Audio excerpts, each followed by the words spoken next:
Well, I, for one, am grateful, Mrs. Bush, that they are finally bringing civilization to this savage land. I could not agree with you more, my dear. My daddy settled this land, and I know he'll be looking down on us, pleased at how we help the natives. Yes, they've lost their land, but they've gained access to heaven.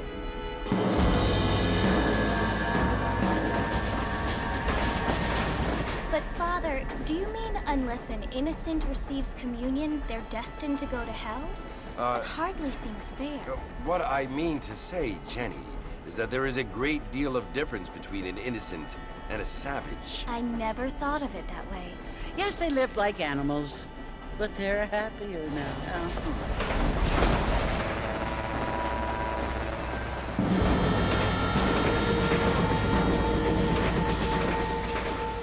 Not only do people now have motor cars, Father, but I heard that pretty soon we will be able to fly. No, only angels can fly, Jenny.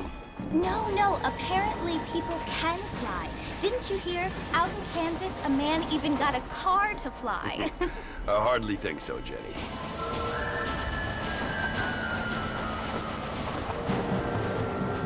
Apparently, Mr. Johns wants to run for governor, which is why he's so concerned with cleaning up the state. Nate Johns. Yes. His family is nothing but hillbilly trash that came here after the war.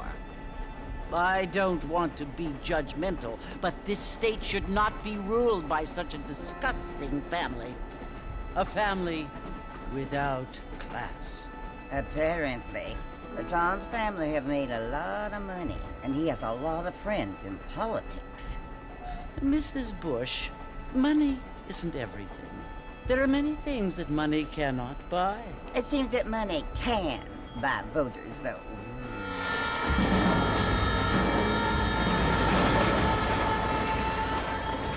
What you must remember, my dear, is that we have been brought here to spread the word. And the word and civilization, they are the same thing. They are the gifts. It is the opportunity we have, the chance to live among people who are decent and who do not kill each other, and who let you worship in peace. It's so confusing, Father. Sometimes I find it impossible to make the distinction between a loving act and a hateful one. I mean, they often seem to be the same thing. Yes, Jenny, it is confusing. But you only have to ask me if you need help. Indeed. Well, here we are, Mrs. Bush. Armadillo.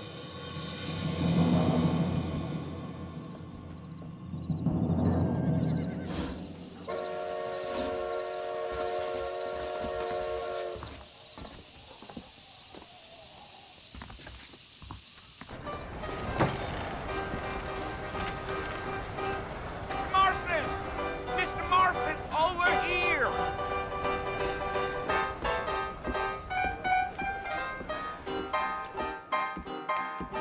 You must be John Marston. Sometimes.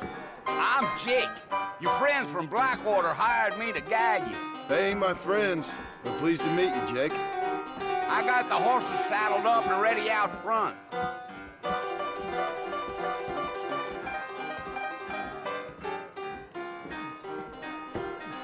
Ooh, there. Listen, mister. This here's what's left of Fort Mercer. Some gang rode in and took the place over. So I understand. This is where we part ways, friend. You have yourself a good time.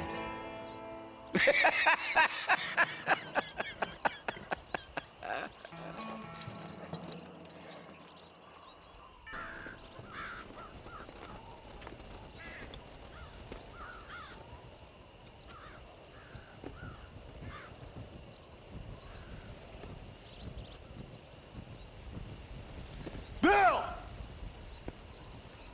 Bill, I've come for you! Bill Williamson! Come out here right now! Go away now, John. Don't make me kill you. Nobody needs to kill anyone, Bill. You must think I was born yesterday. You always did think I was an idiot. That ain't fair, Bill. You were as my brother.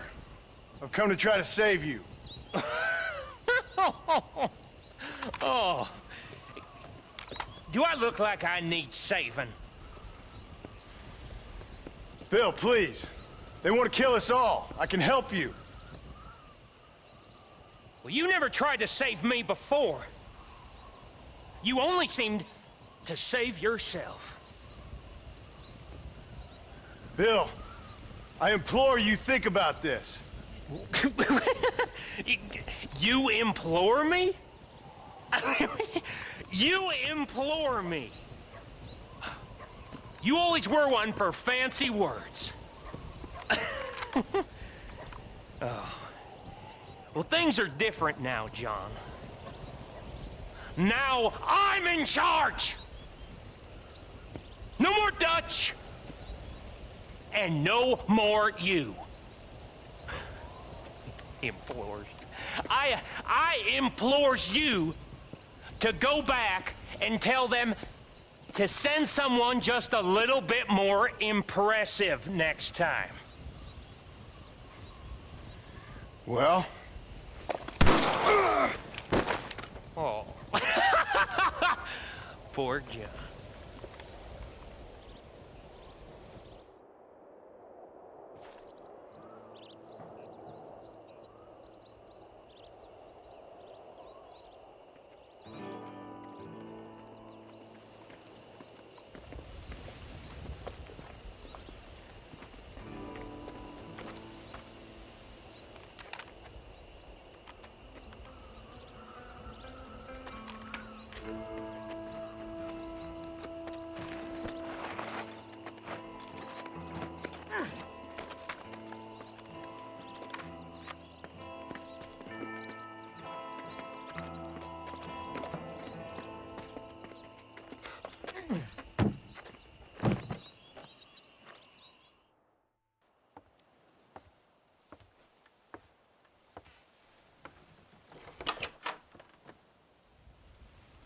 Well, you're alive.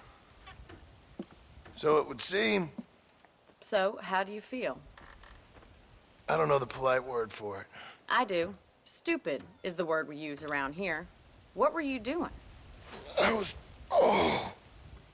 doing something stupid. Well, you'll be okay. Once you didn't die, the doctor said you'd be fine. He got the bullets out a couple days ago. Good. It cost us $15. I'm sorry, madam. Should have left me there to die. Did you want to die? I mean, was that it? Was that why you went straight out to Fort Mercer and picked a fight with the worst bandit in the county? To die, Mr. Mr. Marston. John Marston. Bonnie McFarland. Miss Bonnie McFarland. Well, you may be right, Miss McFarland. I don't know. Huh. So what were you doing? I was trying to give Mr. Williamson a chance. For old time's sake. You know Bill Williamson? Knew him. Long time ago. Well, what was he like? Dumb. Just like you. Thank you, miss. See my hat? I have. And, what will you do now? Now I'm gonna take my time and go after him the less kind way. Well, that sounds very fun, Mr. Marston. Quite heroic, just like in those penny dreadfuls my brother used to read. Meanwhile, if you'll excuse me, I've got a ranch to run. Of course, if you're feeling better, why not take a ride with me later? Help me patrol the perimeter. You can earn back some of that money we wasted on doctor's bills. Of course. And thank you for saving my life, I mean. Next time, Mr. Marston, I strongly recommend you don't try to lose it quite so earnestly. I'll bear that in mind.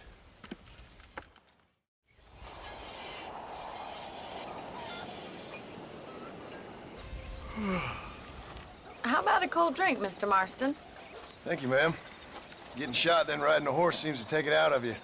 I could use a rest. Sure. Come on in. I'll show you the house, and then you can sit for a while. Thank you.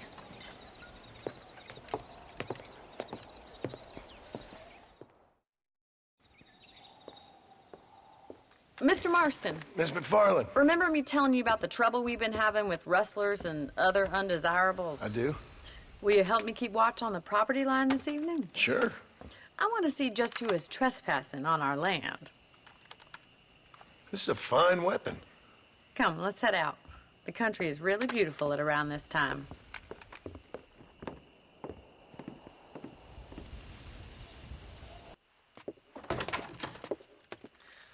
Oh, Mr. Marston, how are you doing today?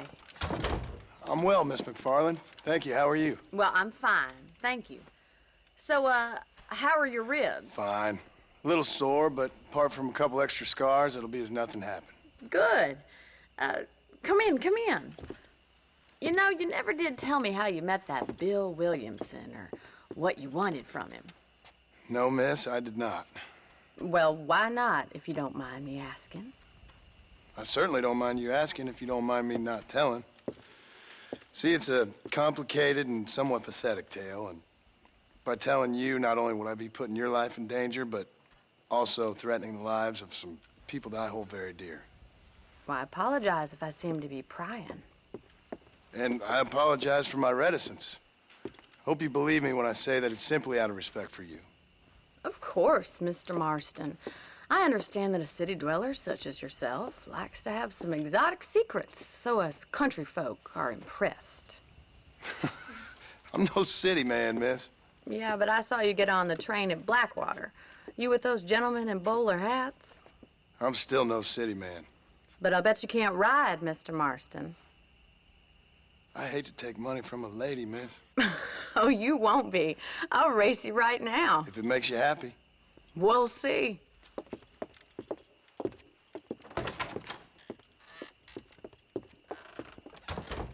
Load up now. On the count of 3. 3, 2, 1, go! I trust you're not gonna be a gentleman about this! I bet you're starting to regret your brave words, Miss McFarland! That was fun. Sure. You know, you should go pay the marshal a visit in Armadillo sometime. I'm sure he could help you deal with that nice Mr. Williamson. Yeah, I might just do that, Miss McFarland. You do whatever you think's best, Mr. Marston. Ah, Mr. Marston, how are you?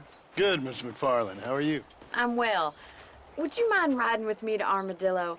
I've got to get some supplies and I could do with the company. Of course. You can take the reins. It wouldn't do for a terrifying bounty hunter such as yourself to be seen driven around by a woman. So this is Armadillo. Manhattan it is not, but it does okay for us.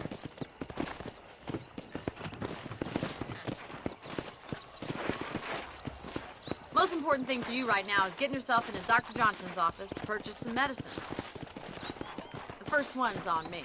Thank you, miss. I'll pay you back. I'm sure you shall. The doc's a good fellow. He saved your life, so be polite to him.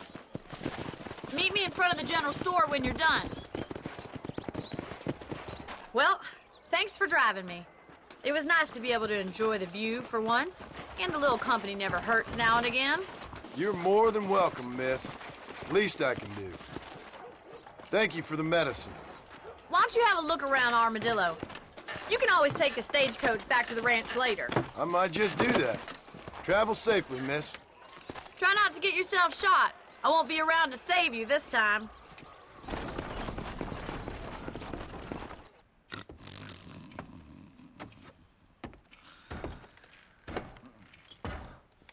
Excuse me. Hey, you got a visitor.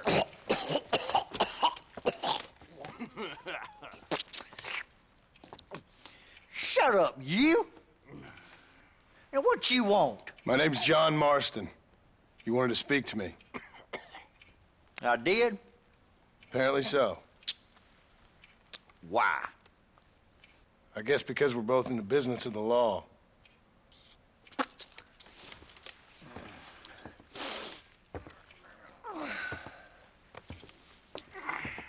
You that fella from the train company? No, I'm from Fort Mercer. Fort Mercer? You them one of them Williamson boys? Calm down. Go on, shoot him, mister. Shoot him. Come on, what? You getting cute with me, boy? What's going on here? I got me one of them Williamson boys. I got me one of them idiots who give marshals a bad name. Jonah, put your gun down.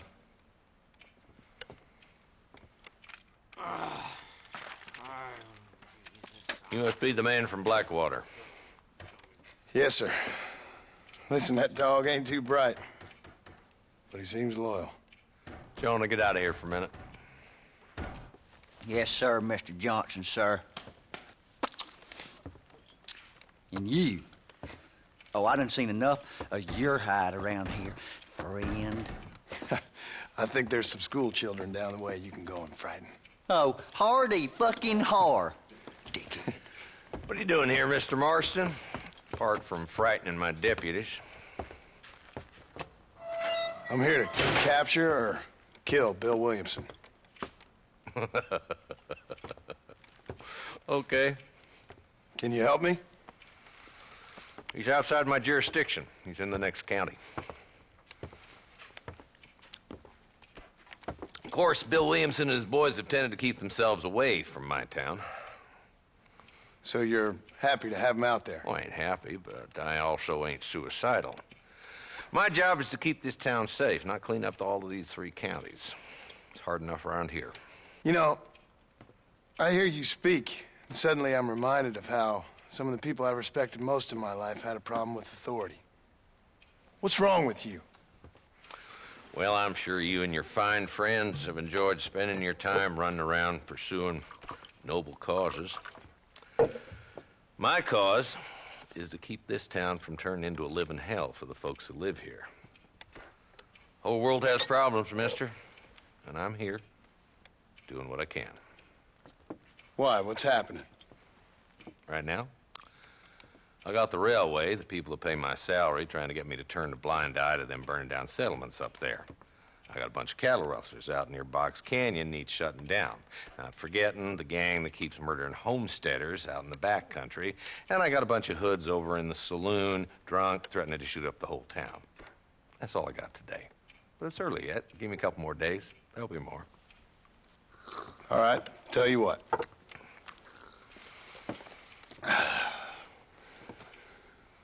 Let's go deal with them hoods in the saloon. Then we'll discuss Williamson. Okay, boy. You're a persistent little cuss, ain't you? Only when things matter.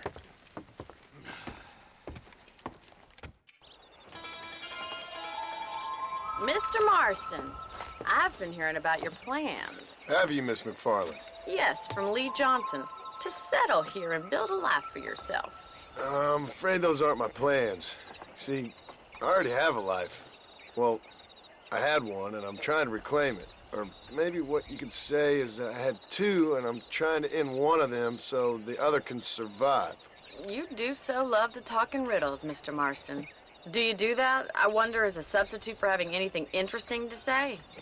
Probably, Miss McFarland. Oh, call me Bonnie, you fool. Call me Bonnie. Miss McFarland, I'm married. I have a son. I had a daughter, but she died. Years before that, I rode in a gang. We robbed banks, trains, held people ransom. We killed people we didn't like. Bill Williamson was in that gang. Now, if I don't capture my former brother in arms, great harm will befall my family. Now, I don't suppose any of this is very interesting to you, but I hope it explains why I wasn't so eager to talk about it. No, I do understand. I had no idea. You poor man. Even in this new country, memories don't really fade.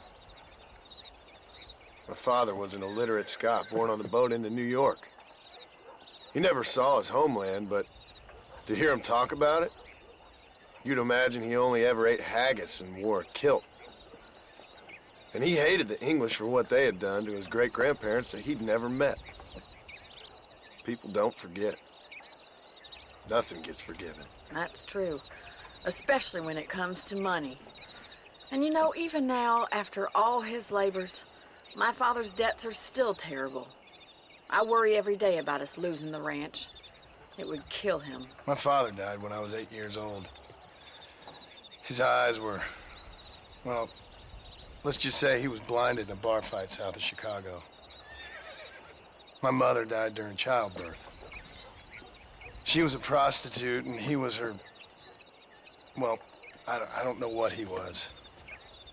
So I was sent off to an orphanage and ran away and fell in with a gang. My word. What a difficult life you've lived. The leader of the gang taught me how to read, taught me how to see all that was good in the world.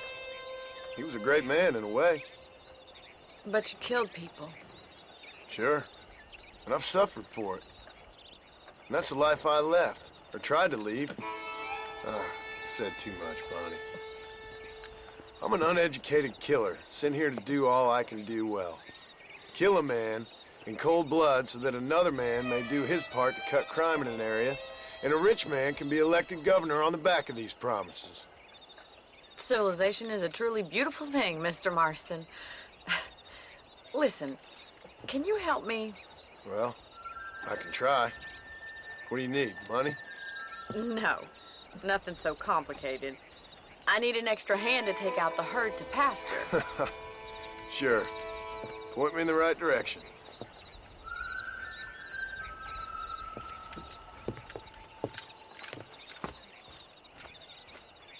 Well, hello, Mr. Marston. How are you? Fine, thank you. How are you? I'm fine, thank you. Did you meet my father? John Marston, this is my father, Drew McFarland. Pleasure to meet you, Mr. Marston. Please. So, my daughter informs me that you're here on some secret mission to remove some undesirables from the county. Something like that. I'm grateful for the hospitality, sir. Well, you know, we've lived here for 30 years now. Came here from the east. The land had never been settled. For 10 years, we fought the Indians. Tough men. Then we had outlaws, and we had drought, and we had smallpox, terrible winters, cholera. I buried more of my children than I raised. Sorry to hear that, sir. I've seen strong men wither and die under that unforgiving sun. That whole herds of cattle take sick and die. But I've never once doubted my life here. No, sir. When I hear about this so-called federal government sending out agents to covertly murder and control people, then I start to worry. I mean, yeah, all right, Williamson is a menace, and men like him are the plague. But isn't a government agent a worse menace? And all that symbolizes, I mean. You may be right, sir. Well, you're a brave man. You're always gonna be welcome here. But you tell your friends out east that we don't want to live like that out here. Sneaking around and spying and secret missions. Right? It's preposterous. Trust me, sir. I agree with you. Good. Good. Well, we won't insult you any further. Come on, Bonnie, we got things to do. Mr. Marston, do you want to join us? It's Daddy's favorite pastime. Apart from political discourse, that is. What is? Breaking in horses. Come on. I hear you're a pretty decent rider. For a city dweller, that is.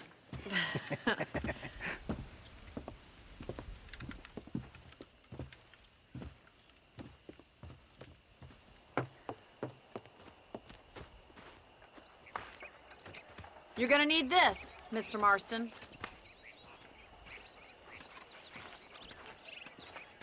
Well done, Mr. Marston. These are fine horses. Hey, Bonnie. Amos was saying some horses been spotted somewhere outside of Armadillo. Let's go, Mr. Marston. We can really do with those horses.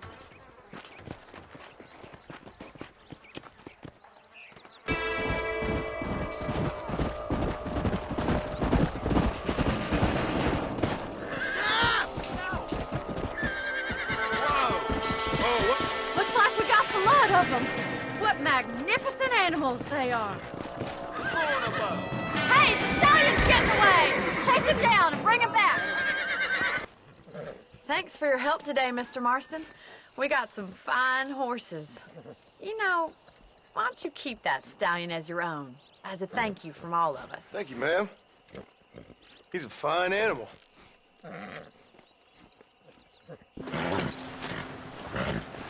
Come on, let's go! Amos! Get him in there! Come on! Amos! Hey, miss, I got most of the horses secure and the chickens. Well, thank you, Amos, but it's the herd I'm worried about. I know, they're scattered all over the valley and beyond. The weather is coming in real fast. So what do you suggest, Amos? We leave the herd out there to be scattered by the storm and ourselves left here to die without a livelihood? Can I help? No, miss. If the men get caught out in that storm, they're gonna die. And if we lose our herd, we'll all die, you stupid man. Doesn't sound like we're left with much of a choice then. Come on, Amos. Round up your men. Let's get the herd. Dang. You saved the herd back there. You might make a decent rancher one day. Thank you, Miss McFarland. Hello? Hello? It's Armadillo 731. What is it with these things? Hello? It's a new line. Hello? Hello? Sounds fun. What's happening? I have no idea. Yeah, if it's important, they'll send someone down like they did with you. Suddenly, the world is full of days. Yeah. I remember when we first got here. We used to consider people from Dade County to be exotic. Now guys can get here from the Midwest, and they can do it in 6 days. Things have changed. They've gotten away from me. Hello? I don't understand it no more, boy. Honest to goodness. I'm not sure I do. Marshal! Marshal! Marshal! I'd just been up in the canyon, spying like you said. I think I seen me a couple of them rustlers. I think it was the Ballard twins and a couple of Mexicans. They up there right now?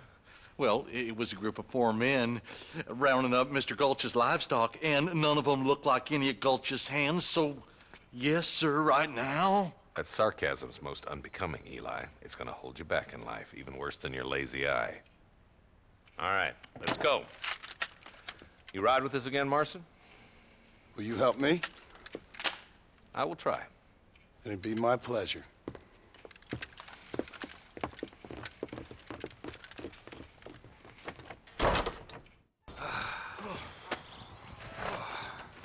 Thanks, Marshal. We're indebted to you with our lives. Just get them cattle back safe. All right. Oh, thank you. Oh, thank you so much. Thank you. Well done, Mr. Marston. Yes, well done. Now, about Williamson. I'll do what I can. You know, as you can see, this country is infested with all manner of scum. Say that again. Well, one other thing, Marston. Mr. Johnson, sir. It's Mr. Wes Dickens. He's missing. Who? Mr. Wes Dickens, the tonics merchant. He was due in town last week. Oh, the narcotic and bat piss salesman who cons housewives out of their money with promises of eternal youth. Yes, him, but I think you're being a little unfair. He's helped a great many of the county, and many of the townsfolk are really missing him. You hear that, Marston? We just butchered a gang of thieves, and the town is up in arms about a missing snake oil merchant. I am so glad to be serving such a wise and respectable people. Come on, Eli.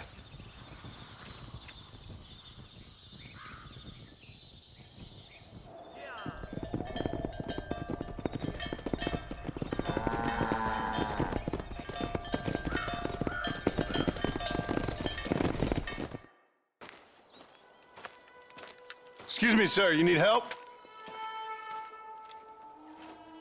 Mister, you alive? Fuck. God damn it. Good heavens. Excuse me? I said, no, I'm not okay. Do I look like I'm okay? You look pretty good for a corpse. Praise be. Move up, mister. Time to get you to a doctor or an undertaker. Whichever you need once we get to town. St. Peter, open up them pearly gates. I'm coming home. Come on, mister. Come on.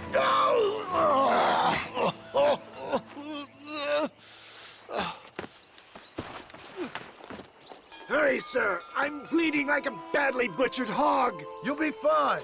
Just focus. You better take the reins. I don't think I'm strong enough. I'm finished. Done for. Just sit up straight, will you?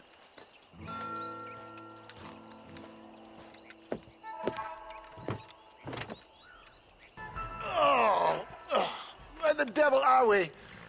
Armadillo. We made it safe, you'll be happy to know. Thank you, sir. Thank you. You're a gentleman and a true man of honor. Coming from you, I doubt that means much, but I appreciate the civility. I owe you, sir. And I always pay my debts. Jesus. But if I die, I'm sorry for it. If not, I'll be your man for... Let's get you fixed up first. Then we'll decide what you're my man for.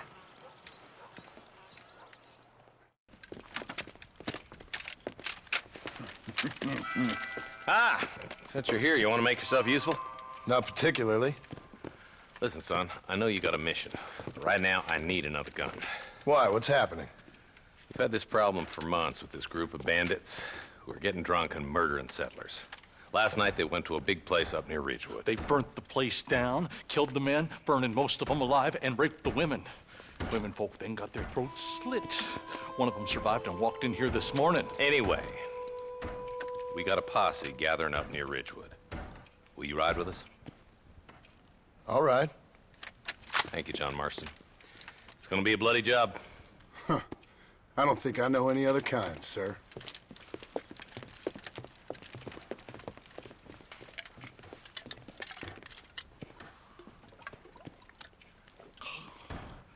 Hey, wait up!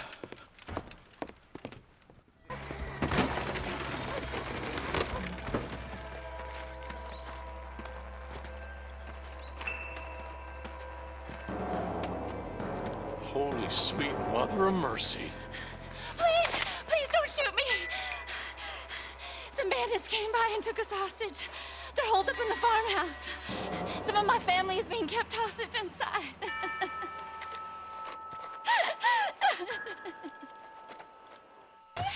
Some folk tried escaping to the south, but then some robbers started chasing him down like wild dogs. I thought you were supposed to protect us, Marshal. You folk ain't men. You ain't nothing. You're just some man on a government payroll taking money that the rest of us have to pay for with our lives. Yeah. What is wrong with this country? Not up, men. The man that kills the boss of that bunch gets $50. It ain't about the money, Marshal. These are people's lives, people's homes.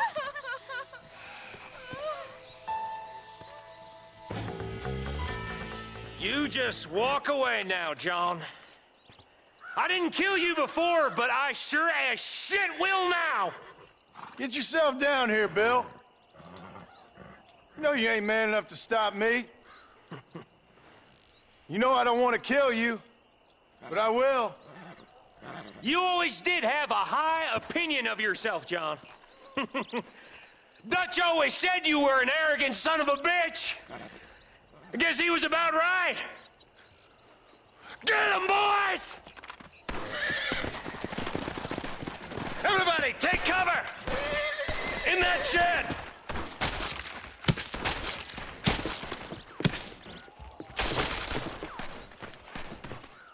Hey, look what I got here. There's something that you're still breathing. Come here, boy. Come on, Bessie. Give. Oh. Norman Deek. Fuck! Nice to see you again, buddy. Thanks for your help, John. Norman here is going to help us get to Bill. Ain't you, Norman? Thank you, Mr. Deek. Mighty kind. Fuck you! Hog time. Let's get him to jail. And I can tell you with no uncertainty that miracle cures are no laughing matter. I bid you good day, sir. Oh, Mr. Marston, good to see you. How have you been keeping? I'm well, Mr. Mr. West Dickens. Nigel West Dickens of East Cheap, London, New Waverly, New York, and Armadillo, New Austin. At your service. At my service? At everyone's service. At the service of science, of knowledge, of life. How are your wounds? Much, much better. But then they would be. Would be? I know a cure for all ailments, Mr. Marston. Ah, I'm sure you do. And I'm sure for just $2 an ounce, I could live forever. Oh, but for you, sir, I'd do a bulk discount rate of $1.95 an ounce. As long as you buy 100 ounces or more. That's a lot of immortality. Give it up, old man. That's Mr. West Dickens to you, boy. Give it up, old man. Listen, Marston, I'm broke, but this stuff is good. It works. I need a healthy young man like you. Come along, let's ride over to my newest customer at Ridgewood, and I'll explain while we go. Okay. Friends, hard-working souls of Cholla Springs, gather round, gather round. Do you suffer from rheumatism, lumbago, acute chronic sciatic, neurologic, or inflammatory pain? Well, I represent the only company that makes the genuine article that cures headache, neuralgia, earache, toothaches, backache, swelling, sprains, sore chests, swelling of the throats, contracted cords and muscles, anxieties and ravaged nerves, stiff joints, wrenches, dislocations, cuts and bruises, and it adds vitality and vigor to the healthy man. But can you prove it, old man? Oh, I'm sure there's some customer here who could prove the qualities of it by taking a drink right now. You, sir, come up here. Step right up.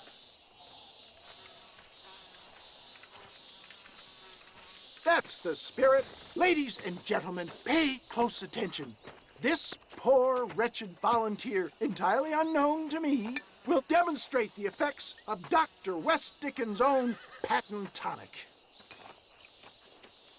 Be you a cowpoke or athlete, this miraculous elixir developed with the wisdom of the East keeps the muscles supple and relaxes the cords. It loosens the joints and gives a feeling of youth and vigor to the whole system. Not possible, I hear you say. Well, doubt no longer. Faith can move mountains, but I ask not for faith. I am a man of science, and today science will be vindicated. Your eyesight is greatly improved. Is that not so, friend? If you say so. That's right, it is. You heard him. What a good sport you are, sir. Now, gaze over yonder at that porch. If you squint, you may just be able to make out the skull that's hanging there. Go ahead, friend. Shoot that skull and demonstrate the miraculous eyesight you now possess.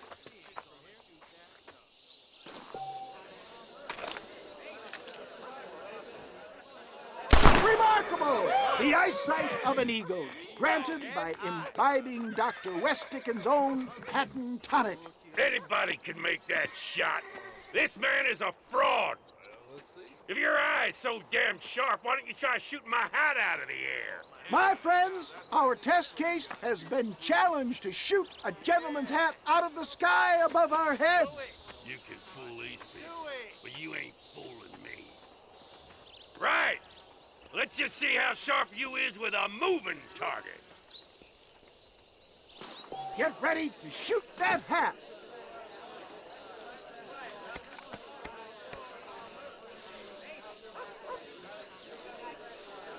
Don't forget to draw your weapons, sir.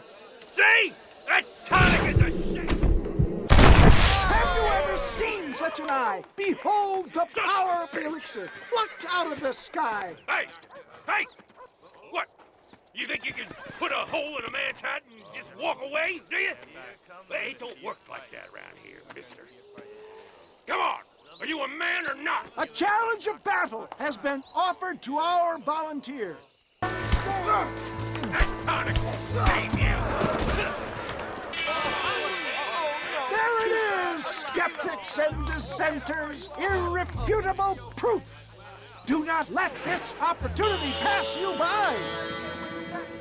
Look, he's over there. Go get him. This ends now. Watch out! He's got a gun! Who the hell do you think you are? You ain't leaving here alive.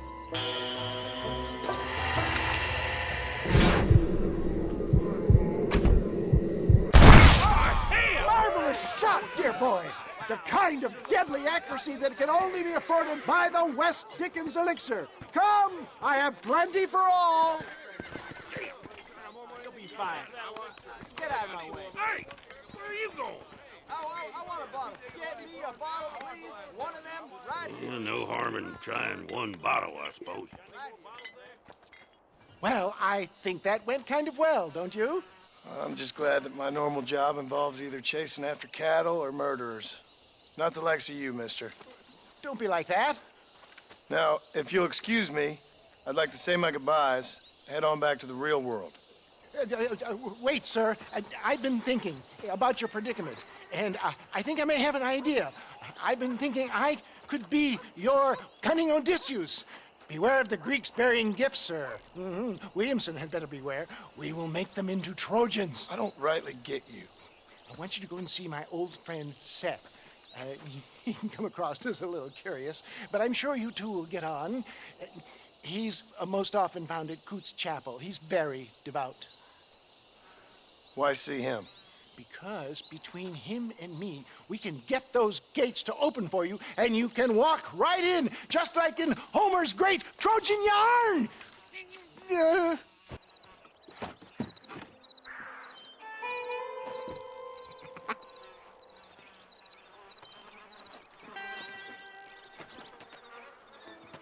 Excuse me, are you Seth? Who are you? I'm a friend of Mr. West Dickens. My name's Marston. John Marston. Goodbye, John Marston. It's been a great pleasure. I need your help, Seth. We need your help. Me and Mr. West Dickens. Let me be frank for 1 second, partner. I hate people. It was people who got me in this mess in the first place. What mess? Look at me. Look, scrambling around, looking for maps, half insane. I ain't washed in 6 months. My hair falling out, my mind's going. What happened? What happened? My partner. He stole half my map. I never would have done that to him. Never. Look at me. Who did this to you? My partner. My boy, my man. Moses Ford. I don't have the facility to tell you what I would have done for that man. And what I would do to him now. Why? Because he stole half my goddamn map. And what map's that, then? The map, partner. The map that tells me where it is. Where what is, friend? I ain't telling you that. I ain't. Don't make me tell, partner. It's mine. It's mine. All mine. Sure. And where's this Moses now?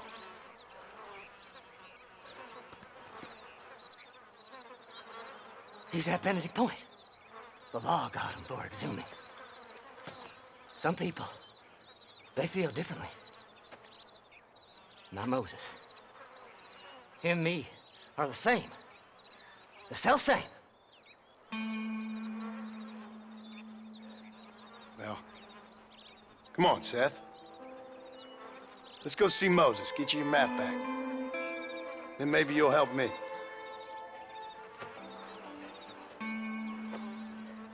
All right, partner. Let's go.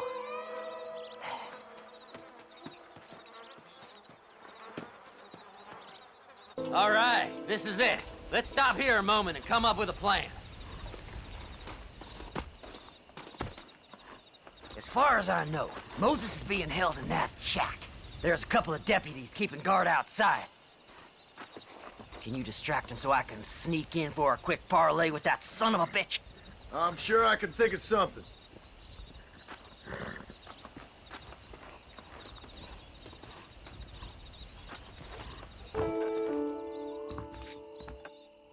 Good job getting rid of them clowns. Now keep an eye out in case they come back. Moses? Oh, Moses! You got a visitor! Oh, my God, Seth. They arrested me. It weren't my fault. Ah! Get the hell away from me! Get that slippery bastard! I need him alive, though! Moses. Moses, you son of a bitch! Where's my damn map? Damn you, Seth! Damn you, Seth! You've always been a twisting little freak. I ain't telling you shit. Ah! Then I'm gonna cut you up piece by piece. Till you find your tongue. Friend, this man's gone crazy in the sun. I suggest you take my advice and start talking. Shut up, Marston! I want to cut into a bona fide man's flesh. Ain't never cut into a live one before. Oddfellows Rest. It's in Oddfellows Rest. Get away from me once and for all. Well, ain't that a damn shame? I was starting to enjoy myself. I think you gone pissed yourself, Moses. Those deputies went and put a bounty on your head. Best we clear it now. Don't need the law on our backs. I don't have no money, but I got me a pardon letter. Here, take it. You earned it for helping me with the Moses. Come on. We can pay it off in the telegraph office. So, mister, thanks for your help. Don't worry yourself with thanks, Seth. Just help me when I come asking. No problem, mister.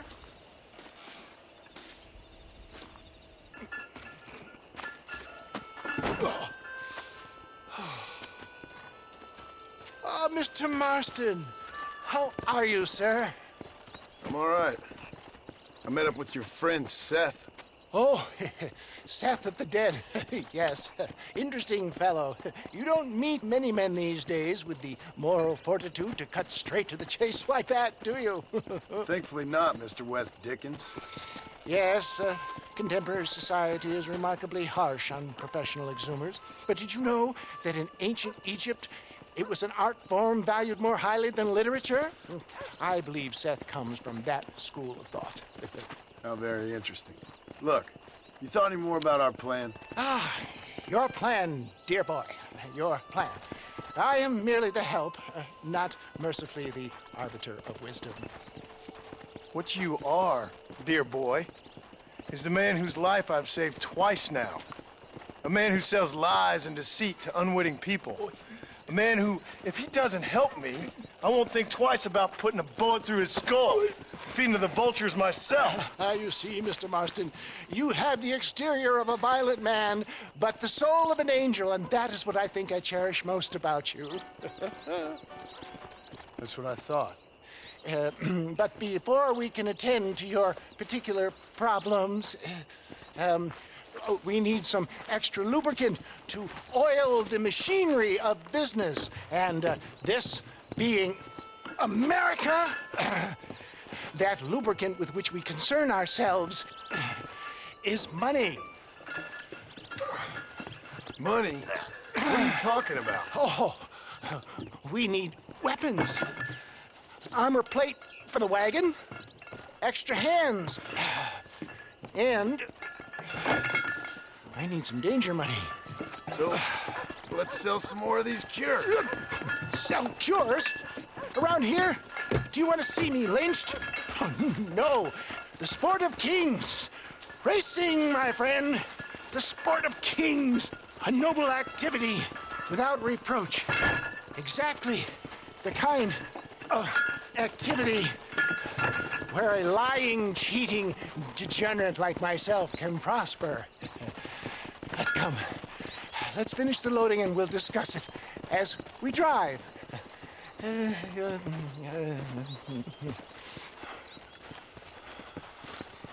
Now, sir, to Yak Tooth Breach.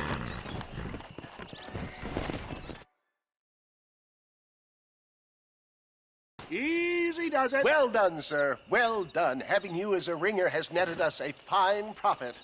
We seem to be wasting time, old man. Oh, patience, my friend. The Trojan horse cannot run before it can walk, if you'll forgive the metaphor. Next, we need to procure some grand and overwhelming firepower. And for that, you need to contact an old friend of mine. Goes by the name of Irish. Irish? Yes, he's an interesting kind of fellow. He usually can be found in Armadillo or some other town around here on some bacchanalian revel or such. Great. An alcoholic arms dealer. What could be better?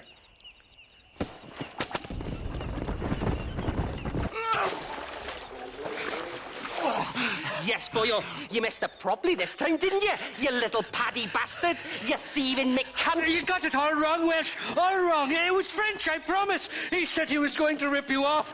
Now he's ripping me off. Here, keep on talking there, Irish. In about 15 more seconds, your whole whale's gonna turn black. What's up, boys? Fuck off, boyo. This don't concern you. When a man with a sing-song voice tells me to fuck off, it always concerns me, boyo. Look here. This Paddy bastard stole our guns. Tried to steal our horses. Law's clear on the matter. I never stole nothing, sir. Never did. Not in all my life. That French cunt is playing with the Welshman's tiny and ineffective mind. Hush your mind. Anyway, you all got horses now. No one needs to die. Leave him be. Who do you think you are, boyo? The bloody cavalry? Your voice is really starting to get on my nerves, boyo. And you're getting on my nerves. Yeah. You reckon that fool Irish is worth dying?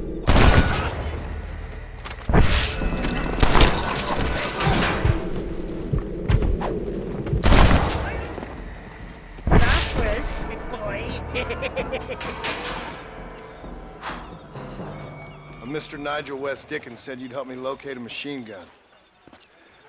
And since I just saved your life... I can't thank you enough for taking care of those two degenerates.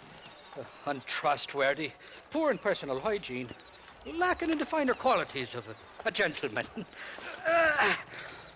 What about the gun? It'd be my pleasure. She's magnificent, government issue. It'll be a bit of a ride, but we'll get there soon enough. Follow me, fella.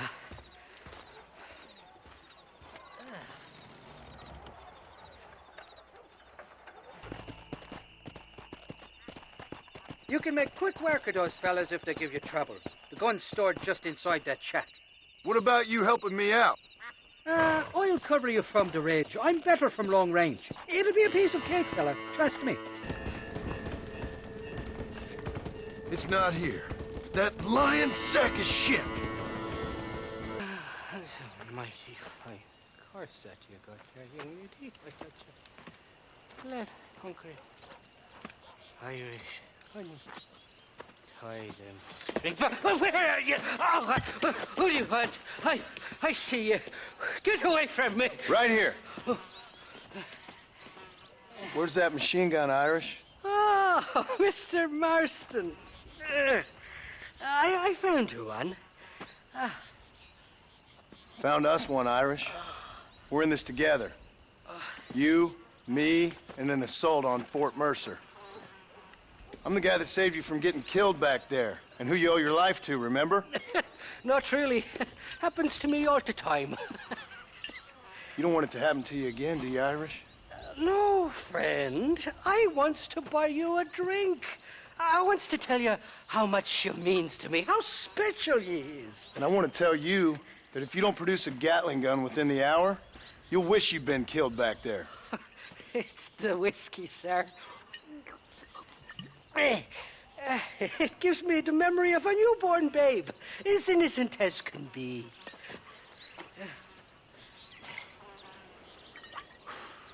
And it makes me violently angry. Shall we go look for that gun, sir? Yes. Let's do that.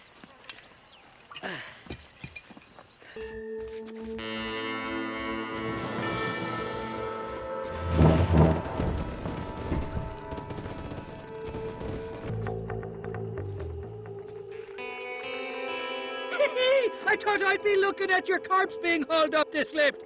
Load up and I'll engage the gears.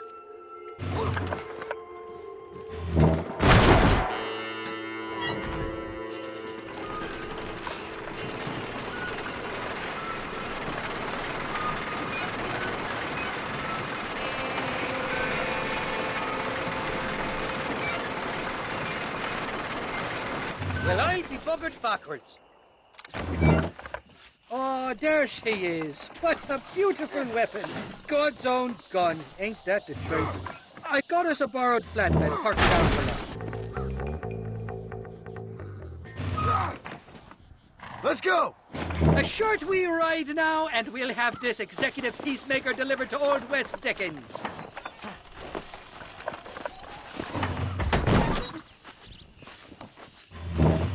Just make sure it doesn't fall off on the way.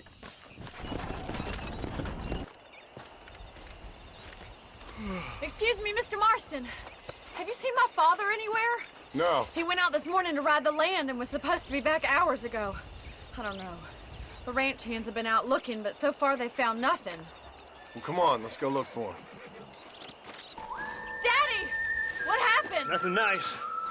Rustlers, I guess. Maybe the Ballard twins, that bunch. Now you head back to the ranch right now and fetch the wagon. Yes, sir. Marston, you watch after her. I'll do that, sir. Look, Mr. Marston! The barn is on fire!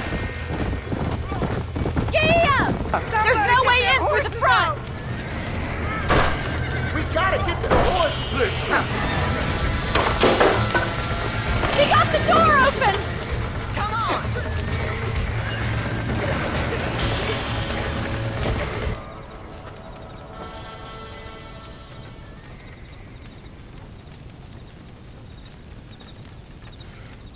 You sure know how to handle yourself. Thanks, Marston. Yes, John, thanks. You saved the ranch. If you'll excuse me, I've got chores to attend to. Hey, hold on a second over there. Sincerely, John. Thank you. Well, did all I could, Miss McFarland. Sorry about all the damage. That gang seems to really want you out of here. Yeah, well, my father fought Indians. I scarcely think we're gonna be frightened by some white trash. White trash can be pretty frightening. Well, they don't frighten me. Good. John, my family owes you a great debt. I think you got enough debt. You saved my life. All I ask of you is this. If I get back home and get my farm started back up, you'll sell me some cattle. I prefer doing business with people I know. Of course, Mr. Marston. It'd be my pleasure. Well, you get some rest. I've got to go see how my father's bearing up.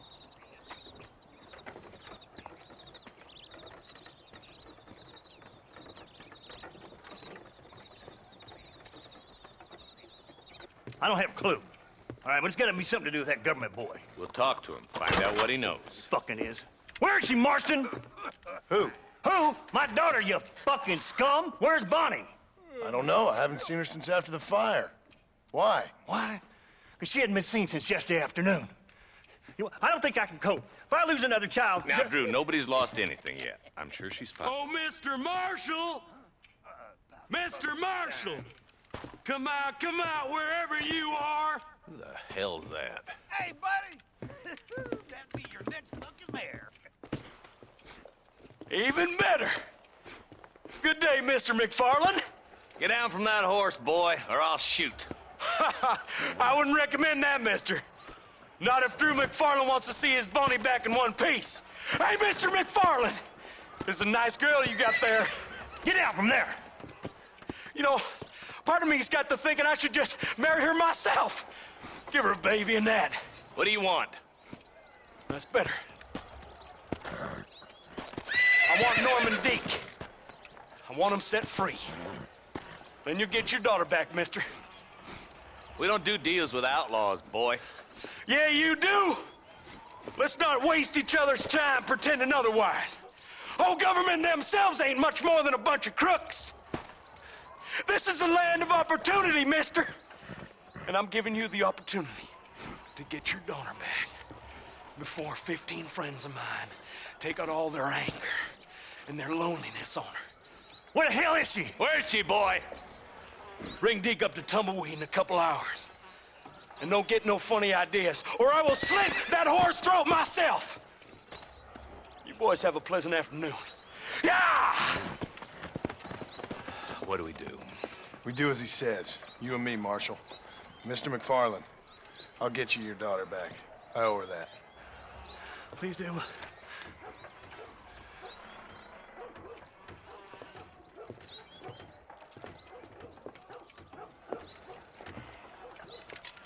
I'll teach you some respect for the law.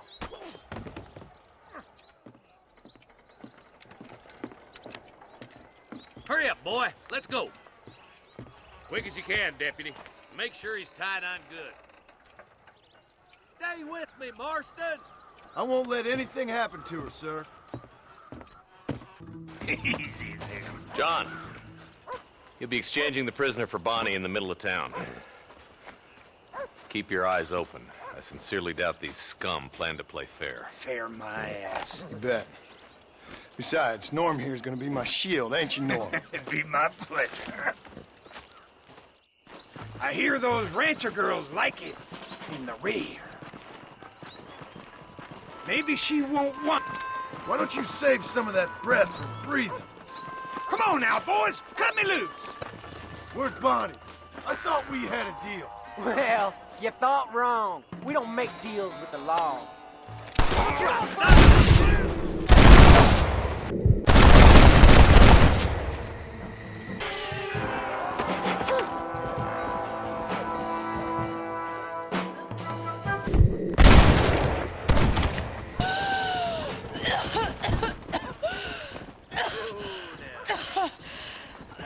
Bonnie, are you okay? I'm fine now, Mr. Marston. Thank you. Thank you. What the hell took you so long, you stupid man? Well, you weren't exactly helping me. If you think I'm gonna lower myself by making a joke about being all tied up, you got another thing coming. Come on.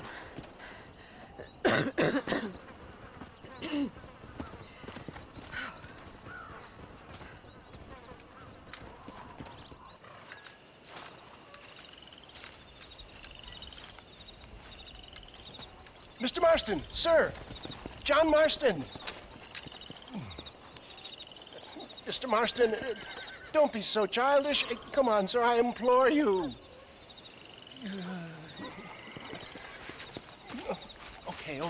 Okay, so I made a few innocent mistakes when last we met. But my plan is still sound. Together we can conquer, if not the world, then certainly Bill Williamson. But first, you need me to do you a favor? You read my mind. I can only deduce you've been taking my tonic, sir, as instructed. It can give the most ordinary of intelligences a remarkable insight. I'll give you insight. I'll show you what your guts look like. Please, sir, this show of petulance is nothing short of embarrassing. Think for a moment, sir. Think. I'm thinking about how much of my time you're wasting. Sir, I am about to do something which I greatly discourage in all wise and rational men. A selfless act for you. But, sir, before I act selflessly, allow me to act selfishly and sell some of my wares. Fair enough. Oh, good, sir. Come, and let's go visit some of our fine friends in the other oil business we have here in Plainview. These men need all the help they can get.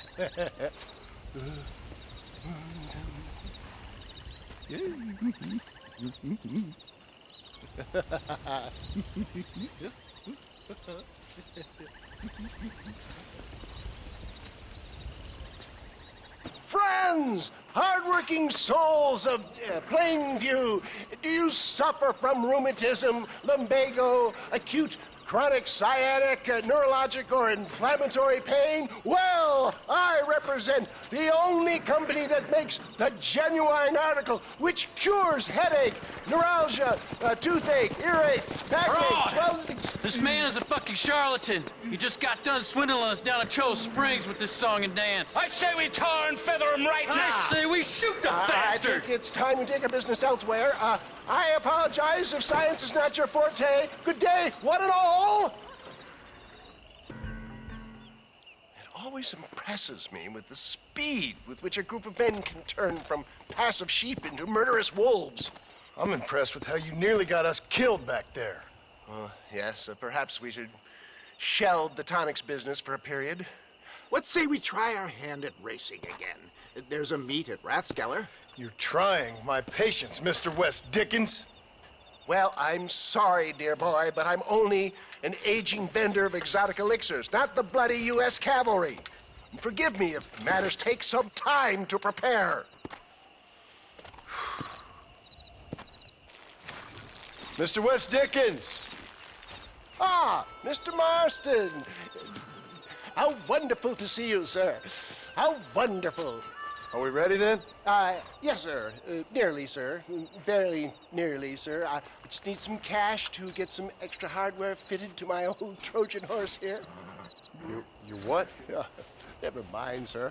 I can only presume that you have not enjoyed the benefits of a classical education, so I will not take umbrage if some of my illusions sail over your head, sir.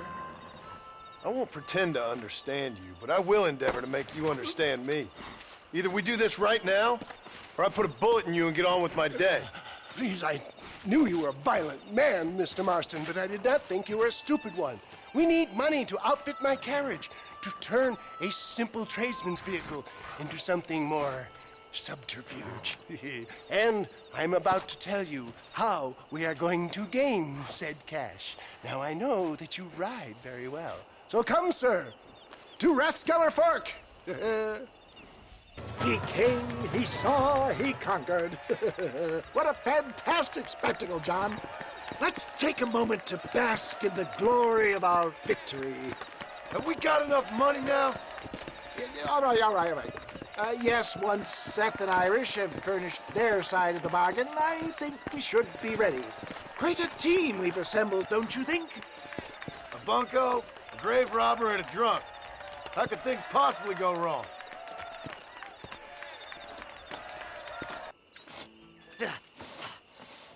Seth.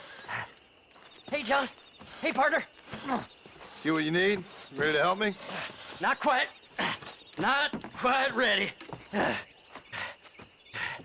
You see, I wasted a bunch of time looking for that last bit of map. And I got to thinking, Moses was a liar. And I imagined myself doing all kinds of unpleasant things to his corpse. And then I realized... Realized you were sick in the head? That you needed to move on with your own limited time on Earth? No, partner. I realized Moses weren't no liar. The issue was Aiden O'Leary, who said he had the body. Aiden died in that flu epidemic, and the bodies weren't even buried yet. Got the body sitting in the back of that wagon behind you? Yes, sir. You're not even gonna wait until they're buried before you... Well, they don't care, do you, boys? Honest folk off to a better place. Apart from that Aiden O'Leary fella, I never liked him. They say he lay with his sister. I don't like women, partner. I don't. Not since Mammy died.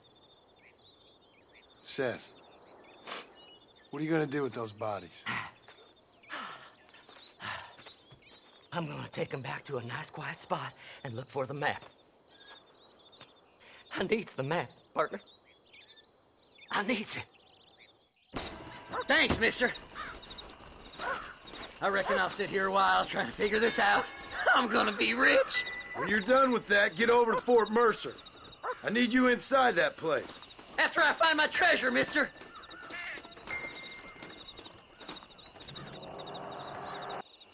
Oh, it's like that, is it? Huh? Not talking to Seth today? Oh, the old silent treatment. Oh, whoa, whoo-hoo. That's quite a stimulus. Hey, Seth. Seth, come back here. Oh, hey, partner. I was just looking for you. Looking for me? What? Over there? How you doing? I'm good. Well, see you later, partner. Where you going, partner? Nowhere. Okay. Nowhere wouldn't happen to be where that thing you're looking for is kept, would it? No, sir. No, sir. Come on, partner. Okay, I was just fooling. Partner, you know, the thought of that treasure does funny things to me.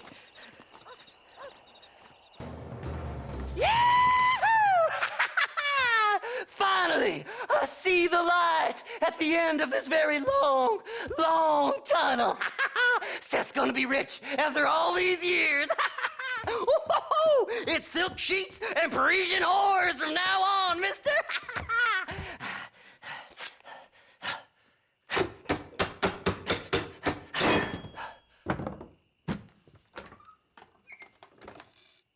What the goddamn hell is this? A glass eye? I'm sure whoever that belonged to treasured it very much. Stupid liars. Those stupid chicken shit maps. Making a damn fool of me. A glass eye! It's a glass eye! Stop with the tears and help me with Williamson's gang. And you can come up with another excuse to go exhume one of your old friends.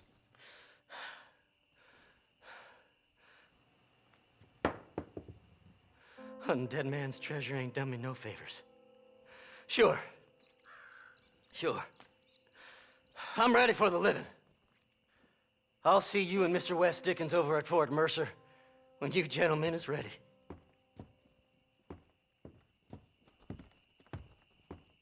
Up, sister. Put them up. Irish, what are you doing? Who the hell are you? Give me that. I'm your old friend Amnesia. Oh, good. Blimey. And I've come to tell you, if you ever pretend to forget my name or your debt to me again, I'll make sure you reach heaven before these two ladies. Now get down there. Oh, Mr. Marston. How are you? Ashamed. Ashamed to know you. What the hell's wrong with you, robbing these gentlewomen and ladies of the Lord? I thought they was doxies. Ladies, I'm sorry about this man. He's unfortunately lost his mind to the demon drink. At least I hope he has, and he wasn't this stupid all along. So, please excuse us.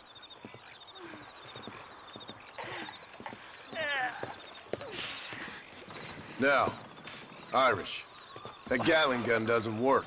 I find that rather upsetting, don't you? Oh, heartbreaking. Which is why I was just coming to see you when the drink got the better of me. Come on. I know where we can find the parts for you. Motherfucking Mary. Shaky's made the arrangements, and he'll... Oh, shite. Sounds like Shaky's only gone and got himself found out. All right. Now all we have to do is find out who you work with. You hear me? Shaky, you wretched fucking son of a whore. Suck my... Again! Oh! Labor relations don't sound like they're exactly at an all-time high. You sneak in and get poor Shaky loose. I'll go get the wagon. Good luck, Marston. He's a good man, that Shaky.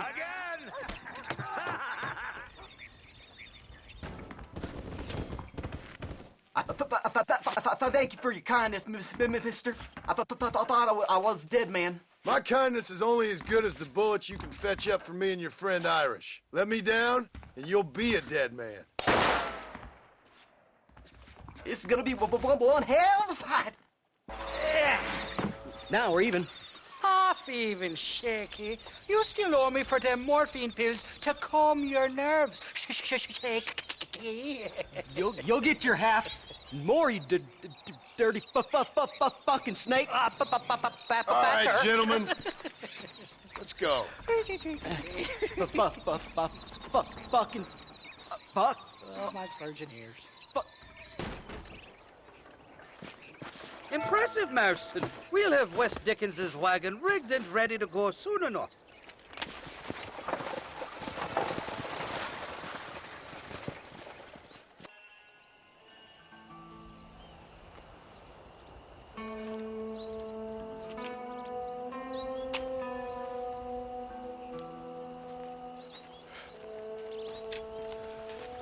John? Marshal? Gentlemen!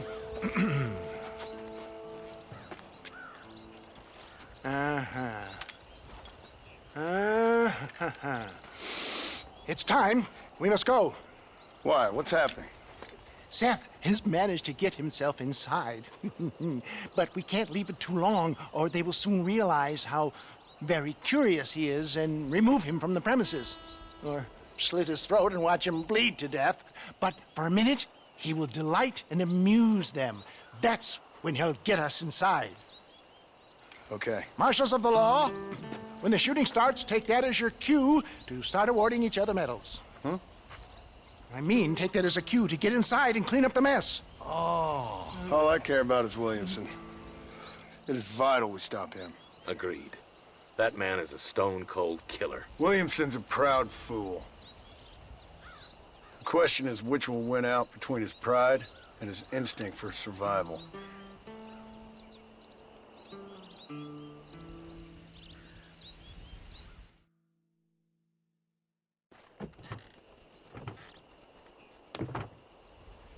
Ensconce yourself in the back of my wagon, John, so that we can make our grand entrance.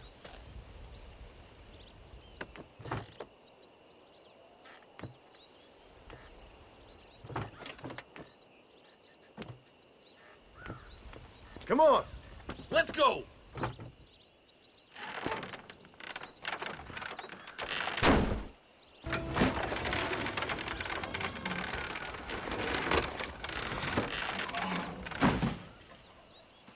Hey there! Come on in! Come on in! Welcome to my humble abode! Come on! Yeah! Greetings, my good men. What would you say if I said immortality was at hand? What would you say if I told you I could teach you to fly? What would you say if I told you I could turn a man into a beautiful woman? Impossible, yes, once, but no more. Gentlemen, I bring you wisdom from the East. I have here in this wagon some of the finest goods, the best medicines, and the newest inventions available for you and your families. Exotic trinkets from the far reaches of the earth, elixirs that give vigor and strength. And for you men of physical skill and athletic physique, this miraculous elixir can keep the muscles supple and relax the cords. It loosens the joints and gives a feeling of vigor and freshness to the whole system. Why, some men have reported to me that after drinking it for 1 month, they can chew through steel. What the hell? It's a trap! You made your last mistake.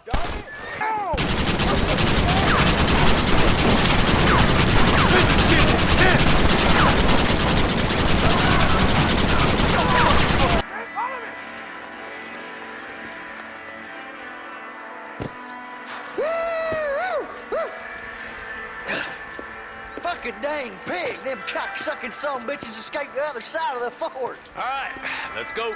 That's the last of them. We still can't find Williamson anywhere. Hey, it's the snake oil guy! Gentlemen, let me in, for goodness sake. That fool must be hiding. Men, it is time to start tearing this place apart and find out where he's cowering! A sense of urgency here, please. Open the gate! It's the snake oil guy! Get the goddamn gate open and lock it behind him! Oh, we've got company, gentlemen. These scoundrels have got reinforcements riding this way. Oh, my good Lord above! There must be 100 of them!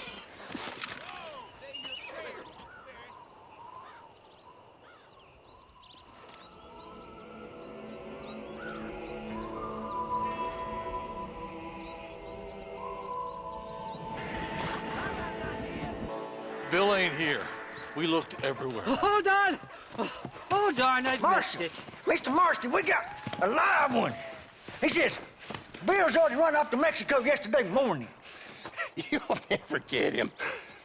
Javier Escuela. He's gone to see Javier Escuela. That should make things interesting. Where in Mexico? How should I know? Oh! Where in Mexico, you little shit? Someplace near Chuparosa, I think he said. That's bandit country. chupa feckin' Rosa. Oh, I'll take you there, John. I'm real popular down there. You just meet me at the ferry. I've got lots of friends down south. I'll see you at the ferry, Irish. I'll just get me things. I'm sorry about this, John. I guess you'll be heading to Mexico? So it would seem. How is it down there? Wonderful. A sweet, peace-loving people with the love of social justice. May you always find coin in your pocket. It's been a pleasure spending time with you, boy. You too, Mr. West Dickens. Marshal? All right, boys. That's enough.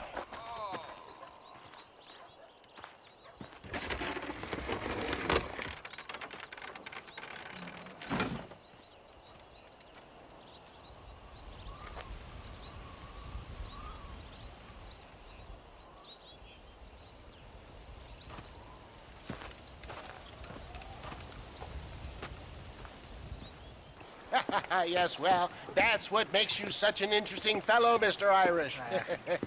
Ah, Mr. Marston, I've come to wish you well. How are you, sir? I'm okay. It seems that our friend Mr. Irish here is well connected south of the border. Oh, it's true. They love me down there. It's like a second home. I've got more friends than you could shake a stick at, should you so desire. So you know the way? Oh, it's easy. We just get on me raft here and let the current sweep us away to paradise. Come on then, Dubby. I'm not sure your idea of paradise and mine are quite the same, Irish. Relax. We'll have a great time and we'll find your man Williamson, no bother. I hope so. Hey, come on now. Look at it this way. I know we ain't exactly old pals, but, you know, have I ever done you wrong? No, but not through lack of trying. Hey! Well, you boys have fun down there. I shall miss you, John Marston. Thank you. Where are you headed? Oh, me? Oh, London or Paris or maybe Peking. I'm a traveling man, sir. This land is much too small for the likes of me. Well, try not to get yourself killed. Oh, well, yes, we men of science are not a very loved bunch in this land of myth and superstition. I'm off to the civilized world where men like myself are revered and given medals. Ha! Have fun. The same to you, sir. The same to you.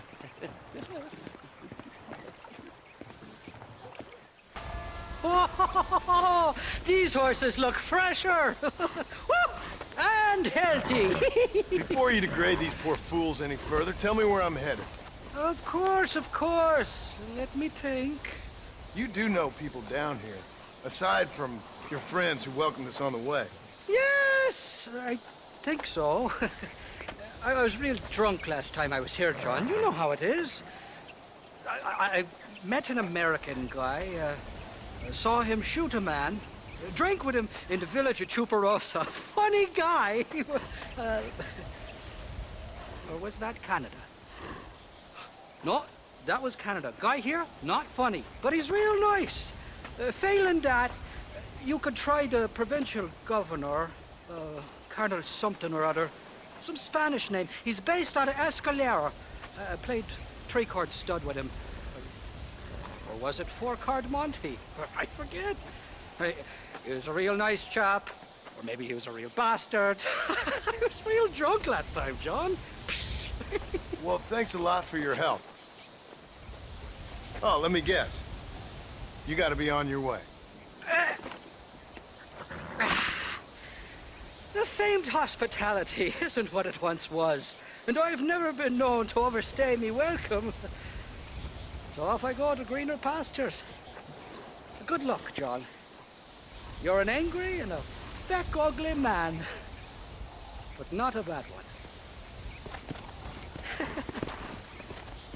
¿Qué pasó con el otro? Interrumpas, pendejo, lo dejé en la casa. Y les digo, de aquí para acá, chingan a su madre. Y que no cállese, güey. Y de aquí para acá, pendejos.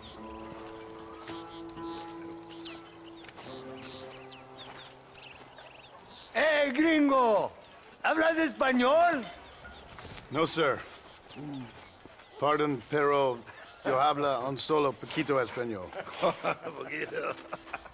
Habla English? Oh, sí, gringo. Hablo mucho inglés. Hablo filthy fucking bean eater. Hablo slippery little Mexican. Hablo little piece of shit. ¿Comprende, amigo? ¿Comprende? Hey, what are you doing here, gringo? I don't remember inviting you to my country. I don't think you did, amigo. I mean you no harm. You mean us no harm? This is funny. What harm could you do to us exactly? Nothing, amigo.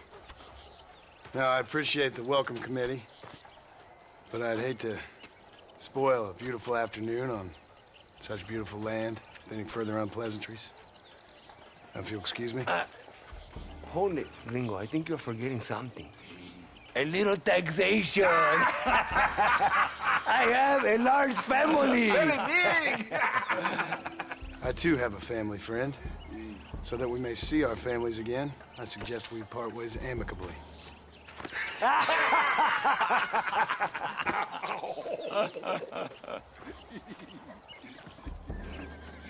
Can I see the boots, gringo? I think you can see him from where you're standing just fine, senor. Take off the boots, Americano. As you wish.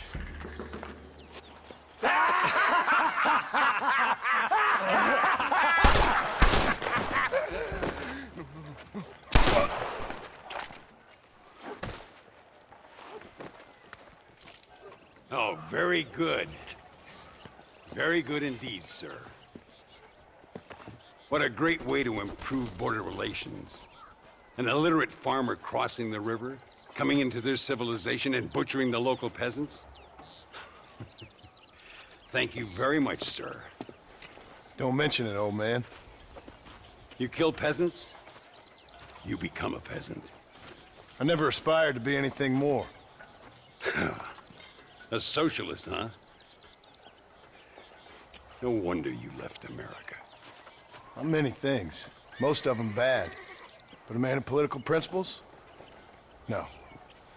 Well, then I fear Mexico may not be for you, sir. Don't you worry about me. Oh, but I do worry. An angry man a long way from home, a man who handles a gun as sloppy as you. I can handle a gun okay, partner. Yeah, as long as you're killing quail or peasants. But if you have to face another man, you don't stand a chance. And you do? Can show you a few tricks. Come with me. Hold on. What's your name? That doesn't matter anymore. And you? I never had a name, mister. I was raised in an orphanage. A real American, huh? Wonderful. Just wonderful.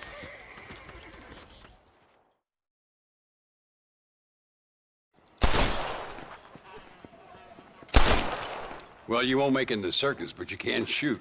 Keep on practicing. Thank you, old man. Now, who are you? No one interesting. Who are you? Landon Ricketts. Not a name that means much anymore. Means a little. You were famous when I was a boy. Yeah, killing men's a strange kind of fame. I was the fastest in my time. I must have been. I'm the only one left. What are you doing here? Living quietly. Waiting. For what? I don't know. And you? I'm looking for a couple of men. Bill Williamson, Javier Escuela. Escuela's from here. It could be. This whole place is teeming with Americans on the run. Mercenaries, locals hell-bent on revolution. Revolution? Another one? Yeah. Never really ends. This whole place has been a hotbed for revolution since before the Spanish left. Now there's another local guy running around promising the peasants their freedom. Just like the last 2 or 3. Local government, foul bunch. Colonel Allende, he runs this place like a feudal king. He's an awful individual. Is that so? Yeah. Until someone puts a bullet in his head. Come on, let's get back to it. You gotta keep that back straight. Otherwise it makes the gun jump. Senor Ricketts, por favor, senor. Our bank wagon's under attack just outside of town. We need your help again. Whoa, slow down, Ramon. We'll take care of it. Thank you, senor. Again, you are the savior of this town. Well, my friend, are you ready to take a less theoretical exam? Sure. I don't think I ever rode with no savior before.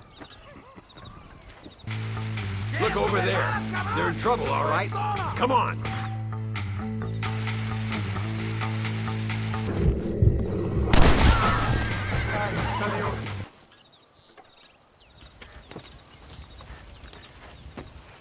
Sano y salvo. Nunca podré agradecer lo suficiente. Buy me a whiskey later, and we'll call things about even. Muy interesante. Gracias, amigos. Mr. Marston, how the devil are you? I'm fine. How are you, Mr. Ricketts? I'm good. I'm glad you're here because these men were just telling me about Mr. Escuela. Javier Escuela? Emilio, let me ask you something. His nombre is Javier Señor Escuela? Is Javier to see? No sé, señor. He doesn't know. I got that bit. Ask him, was he about 5'8"? Mustache? Did he have an American in tow? A big American? Emilio, the Stabacon, Grande Americano? Yo no sé. No. Again, I got that. But they do have his sister. Emilio's, I mean. She's a fine young woman, a teacher, a human being, not the clothed vermin so many people seem to have turned into. Tell him I'm sorry. When a man's family is involved, you need a little more enthusiasm than mere apologies. I have enough worries, sir. This man's problems pain me, but they're not quite my own. Those who sit on the fence make a choice in their own way. Don't you think, Mr. Marston? Of course. And what about you, Ricketts? A man living in the past? Man who ran away from home? What choice did you make? I'll tell you what choice I made. I'm a fighter, sir, and I'll fight to the end. I think we should get going.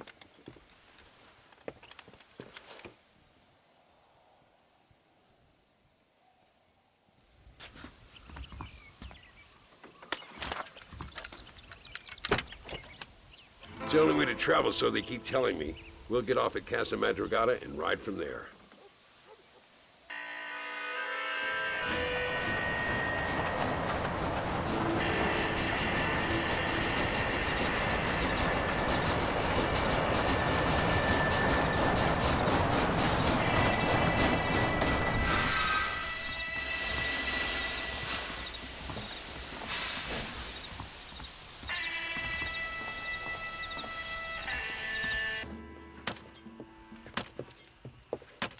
Carlos. See? We're here for Luisa. She's still being held up in the caves? Yes. She's still up there. Who's the cowboy? We're here to help. Muy bien. I can distract the guards. You and the gringo can get inside. Let's do it.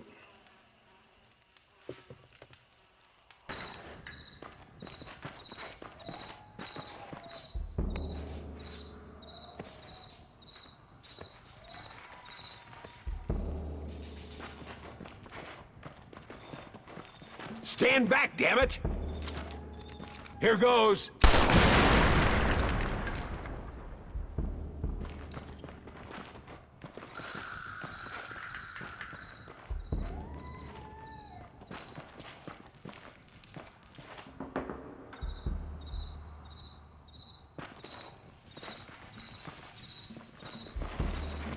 Come on, boy! Poor girl's barely alive. Thank you for saving me. You're good men, friends of the people of this land. Was someone named Javier Escuela one of the men holding you? No, I don't know. I don't think so. But I remember that name from prison. Bad people spoke of him. I told you, Johnny's still in Mexico. Okay, then. I guess we'll keep looking.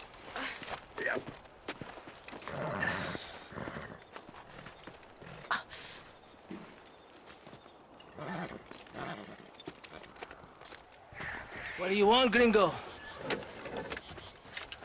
What are you doing here? Have you heard? There's a war going on. My name's John Marston. Been sent here to retrieve a couple of men. Can I speak to your commander?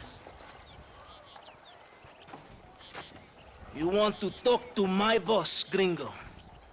I guess. Because I'm not good enough for you? No, sir. You think you're better than me? You come to my country, my poor little country, and you think you can be friends with the president? No, sir. I'm sorry, sir. Things must have come out wrong. Maybe you can help me. You'll be sorry, friend.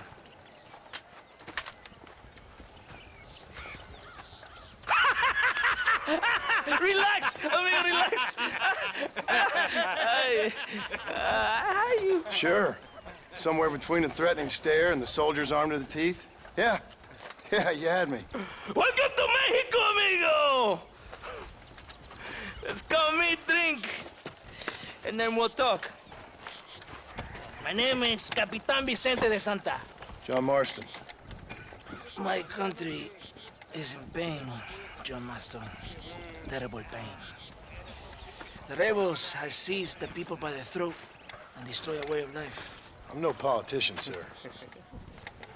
And I am no soldier, a killer. But we are both beholding to our time. A brave man. Perhaps you've heard of him. Coronel Allende. He's trying to preserve the order in our province. To keep our civilization alive. It is tough. The people are confused and usually swayed. Sometimes in the service of what is right, you gotta do terrible things. It breaks my heart. I also am no moralist, sir. I wish I enjoy your freedoms, Mr. Marston. I'm trying to find a man, an American, an outlaw named Bill Williamson. I believe he came here to seek protection from another outlaw named Javier Escuela. You're no moralist, but you hunt outlaws? So it would seem. You heard anything of these men? I am the government, or what is left of it. Outlaws seek each other. They're possibly hiding with thieves and killers who pose as freedom fighters in the hills around here. They're united under one traitor named Abraham Reyes. Where could I find this Reyes? If I knew, I would be there, hunting him with everything that is true within me. Reyes finds you. Like cholera. Something like that. But it's possible, though. My men are trying to lure him into a trap. Possibly you could ride with us. And if everything goes okay, I'm sure the Coronel will help you. Okay.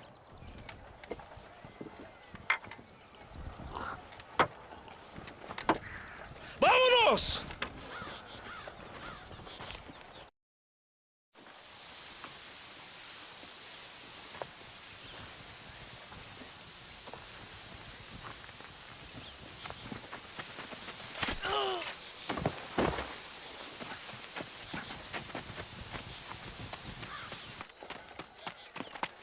¡Los rebeldes están robando el tren! ¡Levántese, perezoso, que le estoy pagando! Marston, you're gonna have to do something. What? You have to go out there and start the train before it crosses the bridge. Yeah. ¡Todavía levántese! ¡Usted también! Y allá atrás, muévase. ¿Qué les pasa a usted? ¡Ay, Dios mío, levántese! ¡Ya mismo!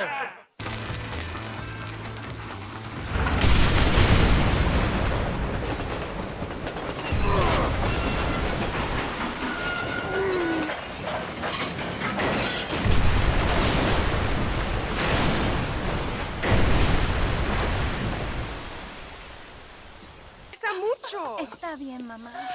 Está bien. Ah, señor Marston. Mamá, papá, este es el gringo que me salvó. Muchas gracias. My family is indebted to you.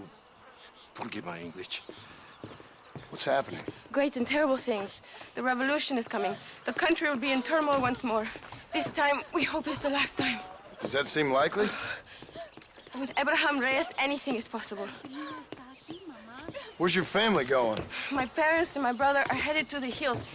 My sister has to flee. The army have an unfortunate way of treating women. And you?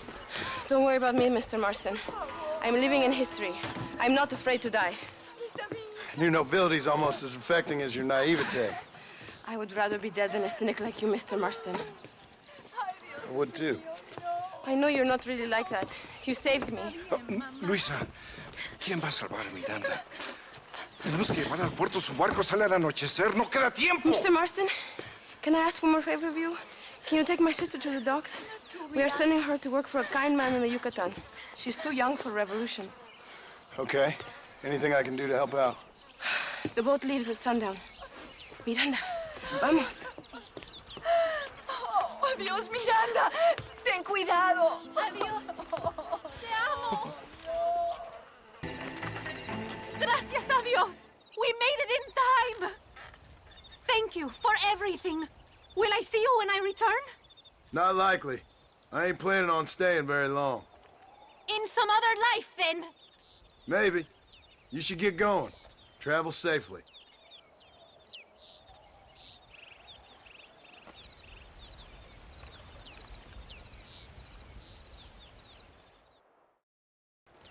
Eres llorón, maricón.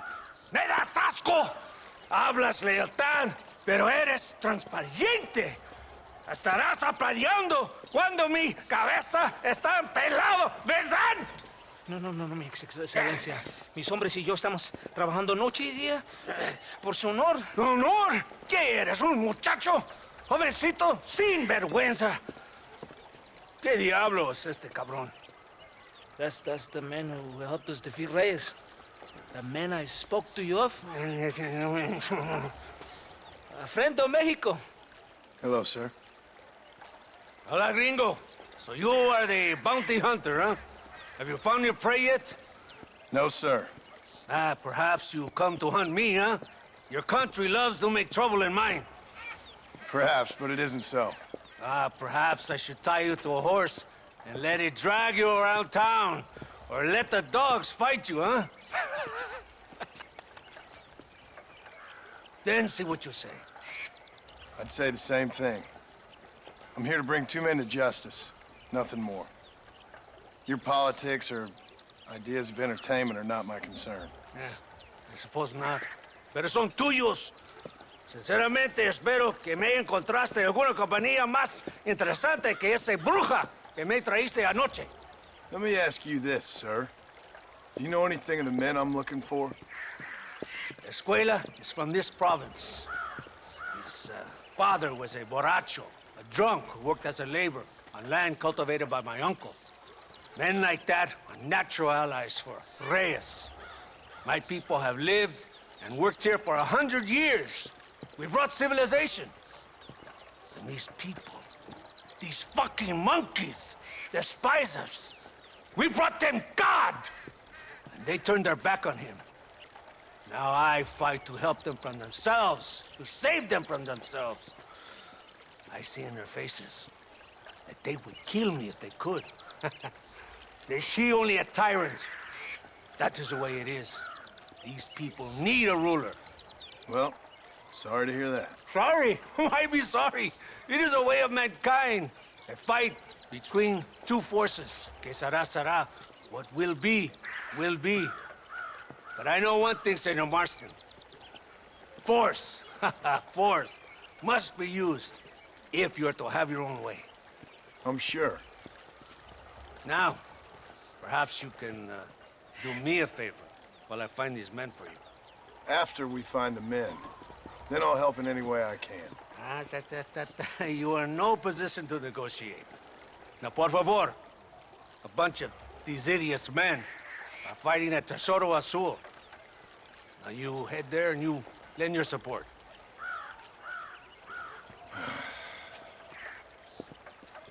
Baboso, ¿cuántas veces voy a decirte? No ponga detrás de mí. ¿Qué eres, cabrón? No está mi sombra. ¡Vaya! ¡Santa! ¿Por qué tardaste tanto? ¿Y quién es este gringo? Usted un favor. Cada hombre ayuda. I hope you fight better than this little girl, gringo. Come, let's have some fun.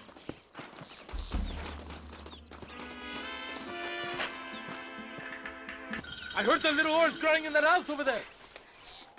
Remember, nobody takes them before Allende. We did all this just to get women for Allende?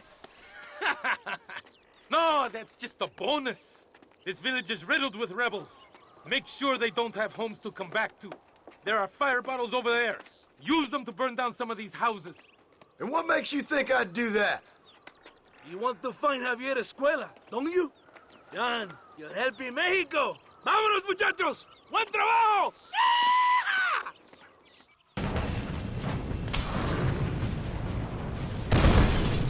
Isn't that beautiful? You really are pathetic. You need to relax. Come back to the villa and sample some of the new girls before they spoil. Por unos pesos podemos retirar a mi cuarto y conocernos mejor, ¿eh? No me toques. Ay, no tengo nada. Gentlemen, I thank you. Oh, yeah. Hey, Mr. Marston. How you keeping, sir? Just fine, thank you. And you? Oh, very well, sir. Thank God my wife died. Unlucky in love, lucky in cards. Garzon, champagne for everyone. Keep playing, Mr. Ricketts. Oh, I'm sorry, Herr Muller. I'll keep playing you in servitude for the rest of your life on Earth, if that makes you happy. Yes, I shall indeed, sir.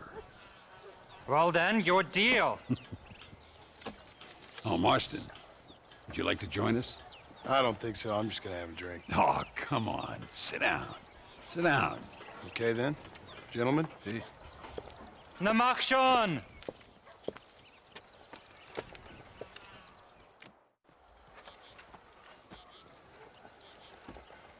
You fucking cheat! Excuse me? You fucking looked in my fucking cards, you fucking cheat!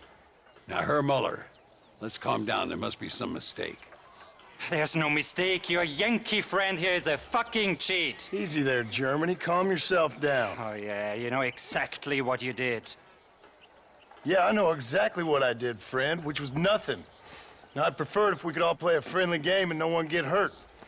You planted this guy, Ricketts. Now, why would I do that? I've already beaten you. Now, calm down and let's finish the game. There's no more cards game. Ease up there, friend.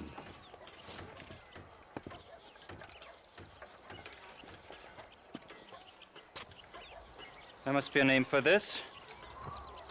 An impasse, sir. An impasse. We could all die here and now.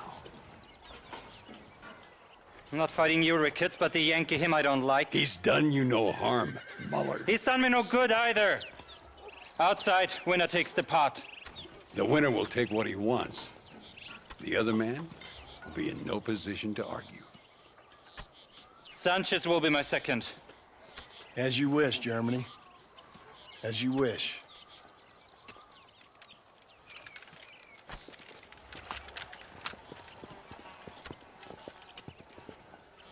Walk with me, John.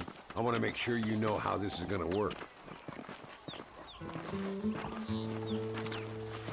A duel is all about timing. If you pull your gun too soon, you'll be less accurate. After you draw, pick your shots carefully, like I showed you. Once you've picked your marks, the rest, my friend, is in the hands of fate. Let's get this over with. Steady now, partner. Stay calm. You should have stayed home, Yankee.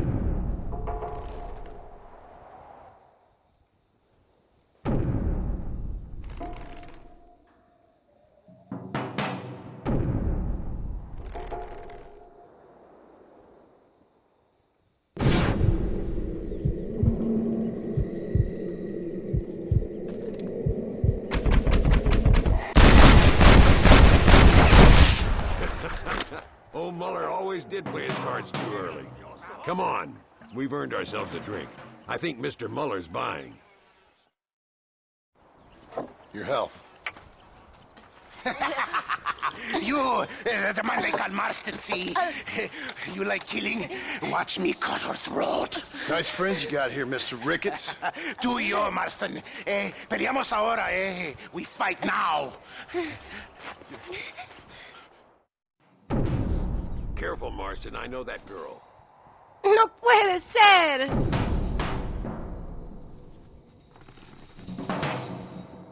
No merezco esto.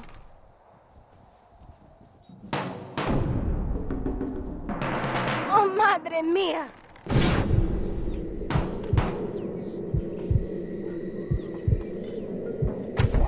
Like falling off a horse. Oh, Dios. Well, I must say, you tourists certainly bring peace and prosperity to this land. Then again, I doubt Muller will be missed. He wasn't much of a poker player.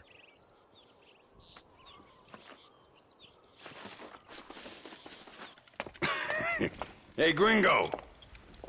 Mr. Ricketts. Come on in. Sit down and have yourself a drink. Sure.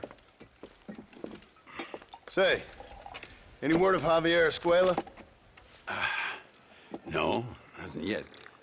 Say, why are you after him anyway? We're old friends. We was kind of educated together. So what is this, some kind of high school reunion sort of thing? Something like that. Well, you've killed people. You lived the life. That I have. And I tried to stop. I mean, I don't know. I tried to go straight. I did. I left the gang after the gang left me. Left me to die after I'd been shot. They'd all gone crazy anyhow. Our old leader, fella you probably heard of. Anyway, he more or less lost his mind, went and shot a bunch of people unfair-like. I got shot in a robbery. They left me, and I left them. Well, that's how it goes.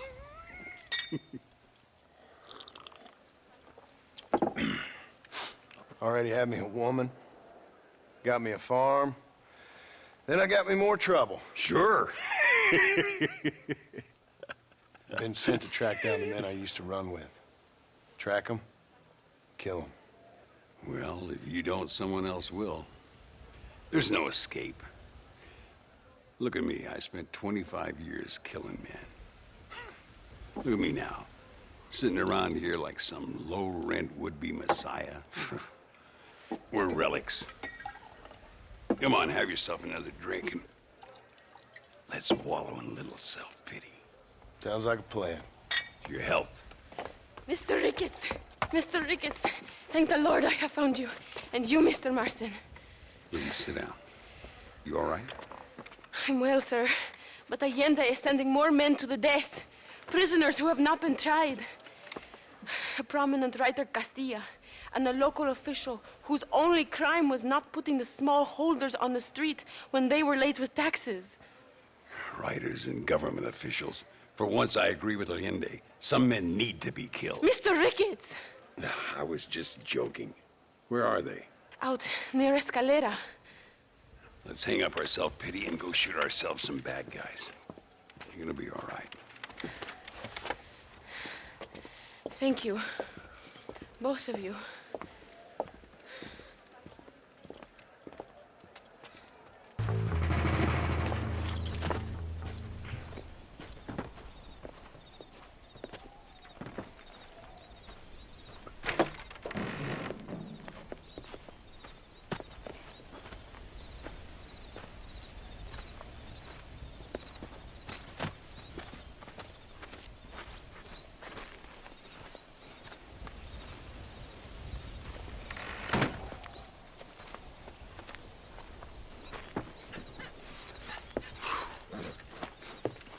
Now, we'll handle it from here. I know you got other matters to attend to.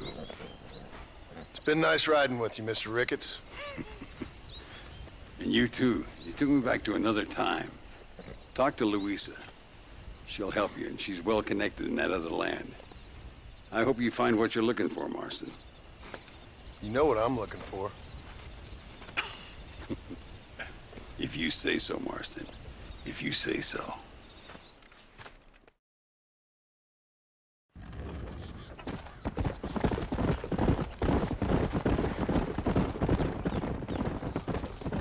Mr. Marston, ride with us. We've been betrayed. What's happened? There's no time. Ride with us. Then we'll find the man you seek. Come. ¿Y dónde carajo están los otros que necesitamos? ¡Nos van a masacrar con estos pocos! Rebeldes que tú y tus hombres se habían encargado nos atacaron. Ten cuidado con ese tono de voz. Marston, come on.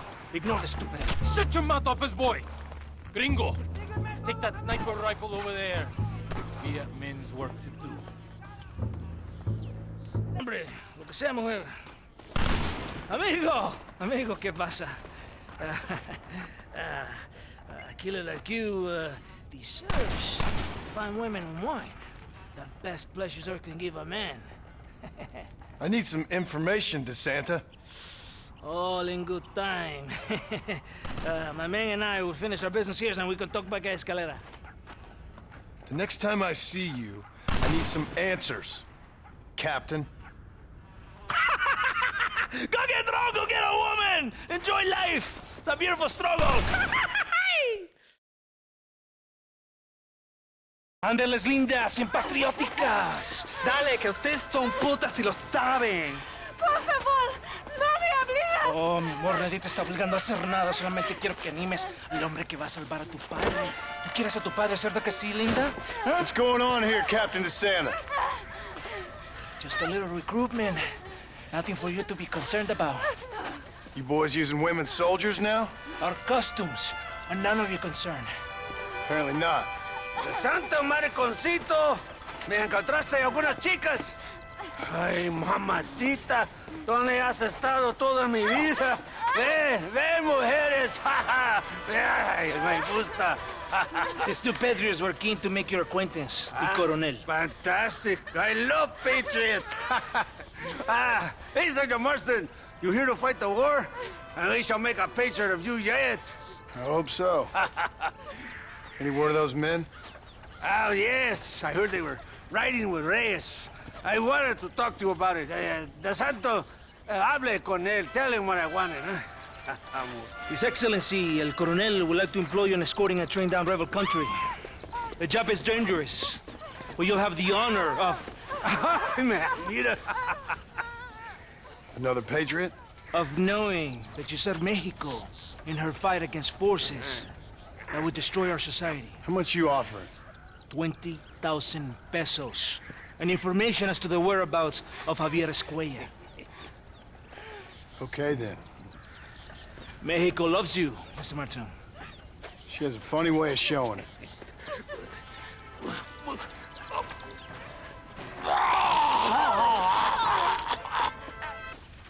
Senor Marston, thank you for your efforts. The escort was a success. At least some of your men survived. I didn't think to survive myself. My whole life I have dreamed of a glorious death. Vamos! Rapido antes que nos ataquen otra vez. These socialist pigs cannot be allowed to win. Oh, Mr. Marston. Mr. Marston. What's wrong, Luisa? I don't wait for myself, but for my country. Abraham Reyes has been captured. He has? He was coming to meet me at Roca Madera. It's a very romantic spot. It was a beautiful night, yet he was ambushed by patrol. My heart is breaking, but I cry for Mexico. Where's he being held? El Presidio. You know, in our hearts we are married already, but his family do not approve. How could they, when I am little more than a peasant girl? But that's what makes Abraham the man he is. He doesn't care for their bourgeois, snobbery, or elitism. He sees the real me, the woman. I'm sure. I'm going to go and rescue him, or die trying. Whoa, whoa, whoa. I don't think that's such a good idea. Ride with me to near the jail. We'll figure out how to rescue him. Mr. Marston, you're truly a friend of this land. So everyone keeps informing me.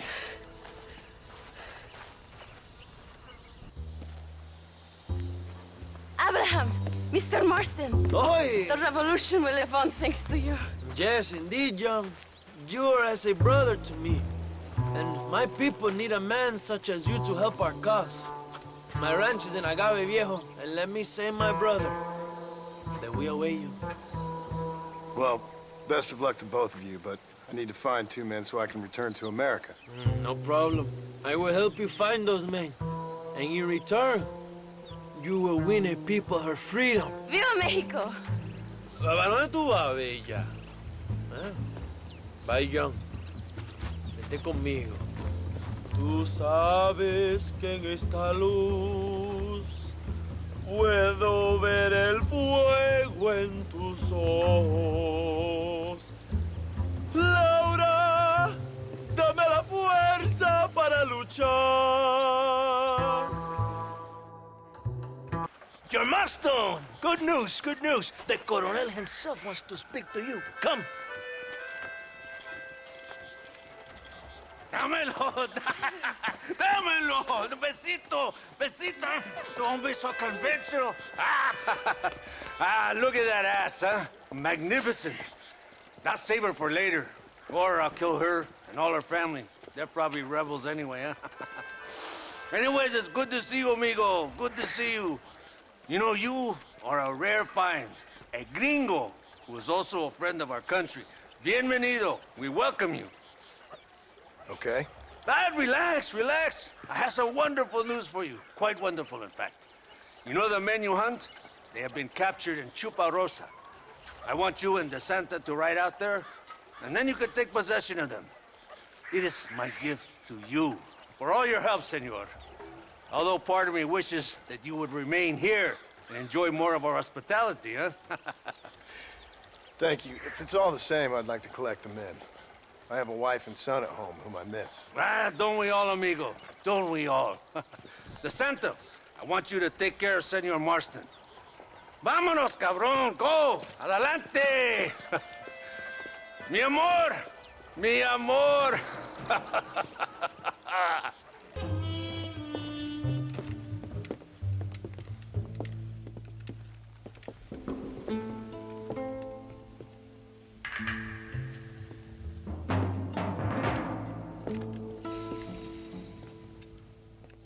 Mr. Marston, gracias for your service to this land.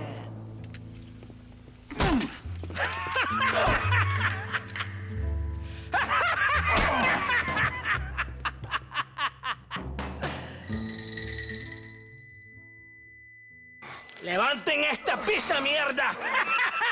¡Levántenlo! Marston, hey. Marston, you have betrayed this land enough. I hope you have a clear conscience, because you're about to meet God.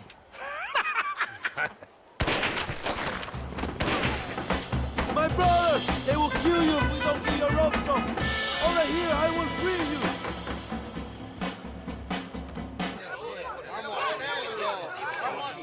My brothers!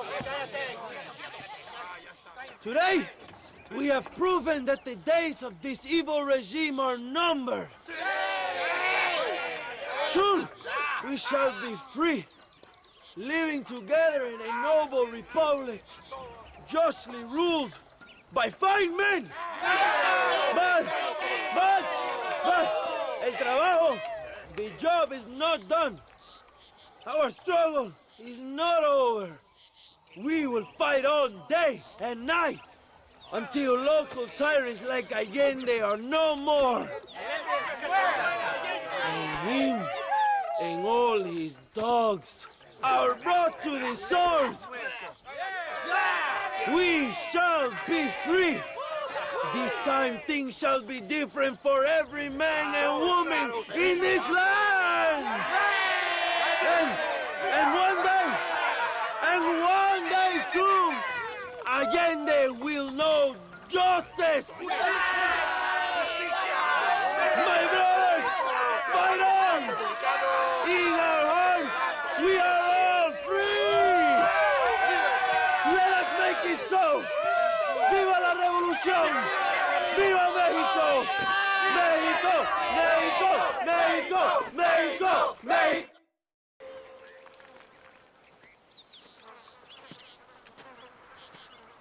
Hey, señor. You want trouble, friend? Manos arriba. Antelas.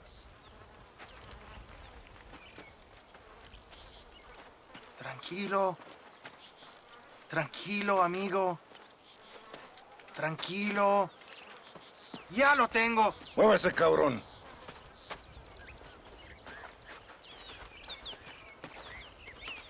Muévase.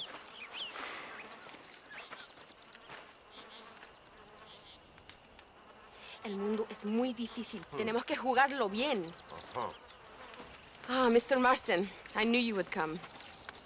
Thanks for the welcoming committee. I'm sorry, we cannot be too careful. The world is very dangerous. Especially when you greet it with a gun. Please.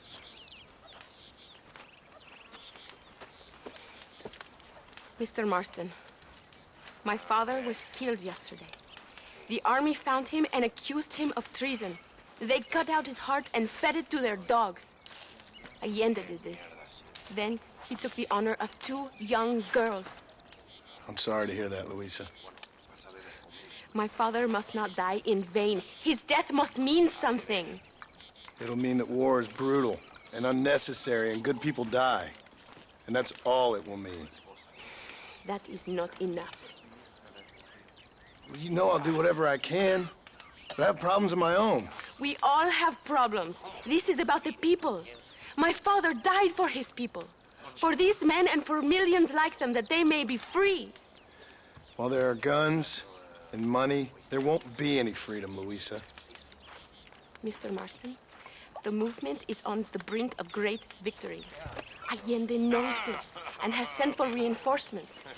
Abraham Reyes asked personally that you stop them reaching Escalera. They are coming by the old trail. You must ambush them. I have my own family to worry about. Mr. Marston, I have lost my father. My mother is in the United States. My sister has fled. I have no family. Just because. Please. Good actions make you a good man. Then I'm doomed. But I will help you, out of respect for your loss. Thank you, Mr. Marston. Thank you. Thank you, Mr. Marston. We are a step closer to power. My father would be very proud. I hope it was worth it. I must return to Campo Mirada. Meet me there when you can. I will do my best to return the favor.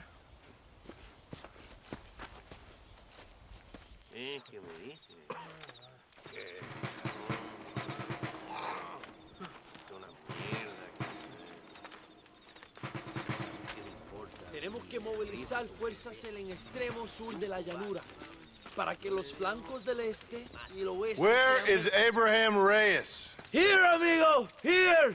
Well, look who it is. The American bandit turned bounty hunter who is about to win the Mexican Revolution. I don't know about that, mister. No, but I do, Mr. John Marston, I do. A man like you, or me, with just a few such men, I tell you I could rule the entire country. Hey, hermanos unidos! Set my people free! Libre Mexico! Mexico! Libre Mexico! Mexico!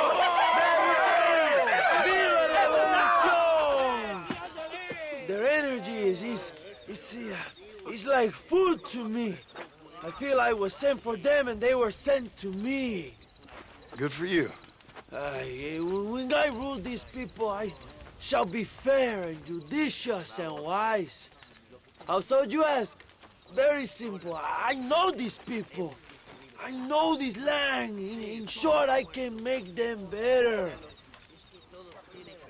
It must be pleasant to be a man so at one with his destiny. Ay, Dios mío, I don't do it for myself, John Marston. I do it for my people. Well, exactly.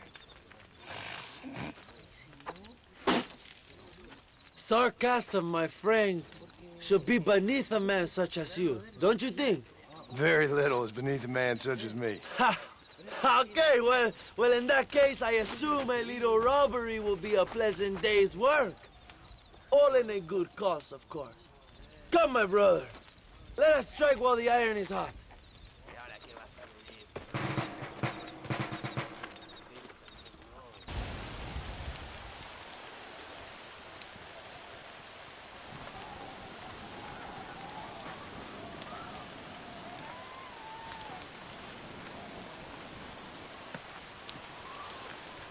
So listen, this train is filled with valuable supplies we need, but it's also filled with government troops. We'll set up a very loud distraction. You can board the train, and then you can disconnect the army cars, huh? Okay. Okay, but listen, we've got to get this done before the train rolls out of the station. You make it sound so easy. Well, did I not promise you fun times, amigo? Eh? There are too many soldiers. We must surprise them. Here, take this knife. You can use it to kill the guards quietly. Wait until I distract them. Then get on that train as fast as you can, John.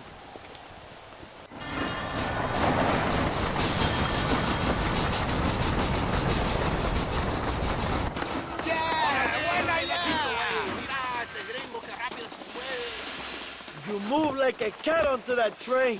Magnificent. Go ahead and blow the armored car and take whatever you need, my brother. Vámonos.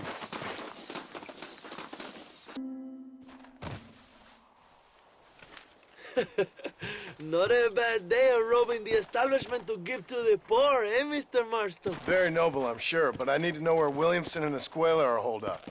All in good time, amigo. I'm off to deliver these goods. I'll see you back at the ranch. Oh, my spies tell me they soon will have the information you need.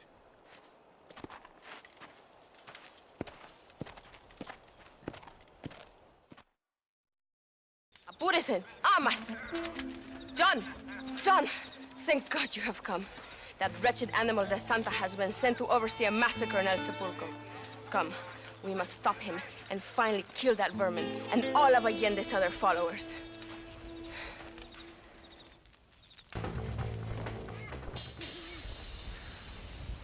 Tell your men not to open fire till I make a move.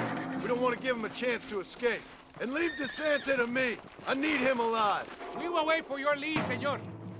En el nombre del gobierno provincial del coronel Allende y del Estado de este país, te condeno a muerte por traición. ¿Tienes algunas últimas palabras? No. Come on, quick!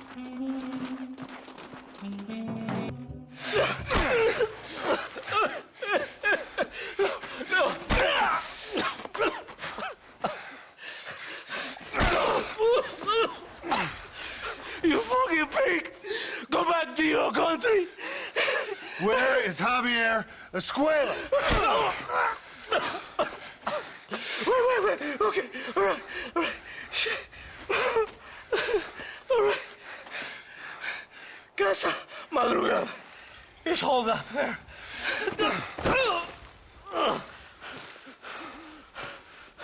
Now hurry up and kill me, or just let me go, okay?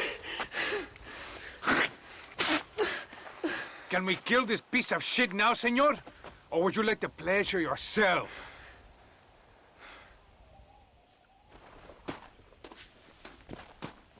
I told you what you wanted. He's all yours, fellers. I got what I need. ¡Esto es para México! Hey, you, lady. Where's Javier Escuela? Javier Escuela. He hasn't been seen around here in months. You shut up this place for him, huh? I wouldn't spit on him if he was on fire. I don't blame you. But Captain DeSanta said he was here. And you believe him? You must be more stupid than you look. Go shoot up someplace else.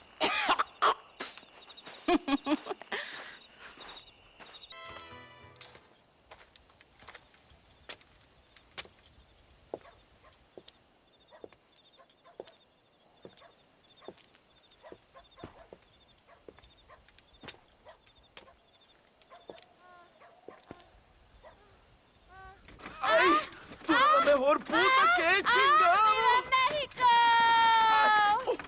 ¡Qué rico! Ay. John, excuse me. Oye, mamita, cuando te vea la próxima vez que sea un poco más durito, ¿ah?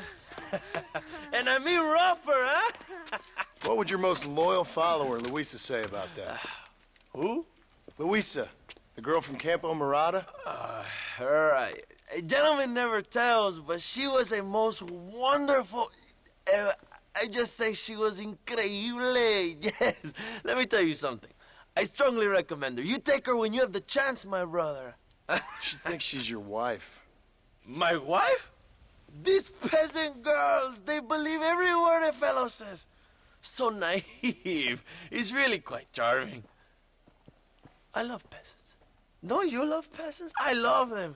They have such purity. Are you gonna marry her? Ha!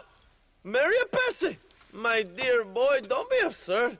I'm going to be the next president of Mexico. My wife will meet ambassadors, kings, other great men. The very thought that I would marry some peasant girl with a tight gun and the hands of a farmer, well, I really don't think so. My mother, que Dios la cuide, would turn in her grave. Interesting. But come on, let's run. I've got an amazing present for you, my brother, huh? Yes? The man you seek. Together, we will bring them to justice. Let's go.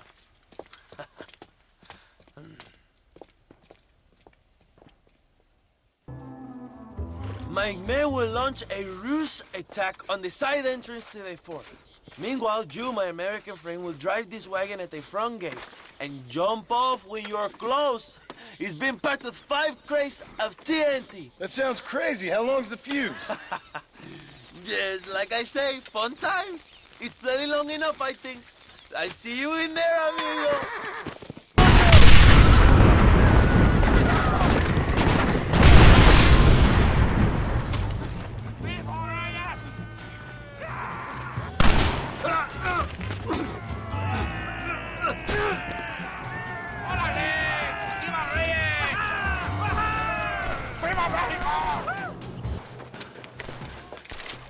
Hello, old friend. It's been a long time. Hello, brother. It's good to see you. I heard you was coming. You took your time, no? Come on, you're not gonna shoot your own brother, are you? We was family. Yeah, we were. Then you and Dutch went crazy and family didn't mean so much. So now you do the government's work. And what do? You just work for a different government. Come on, brother. I think we should go our separate ways, huh? What you and Dutch did was wrong. And the way you left me was wrong. Now, I hate to judge, but as it turns out, it's you or me. The way I see it, might as well be you. We thought you was dead, brother. I promise. I'm telling the truth. Besides, I can give you Bill. In Dutch. Dutch is in Colombia. I can take you straight to him. You left me to die?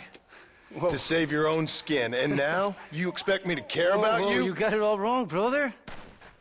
I've always loved you. Even now.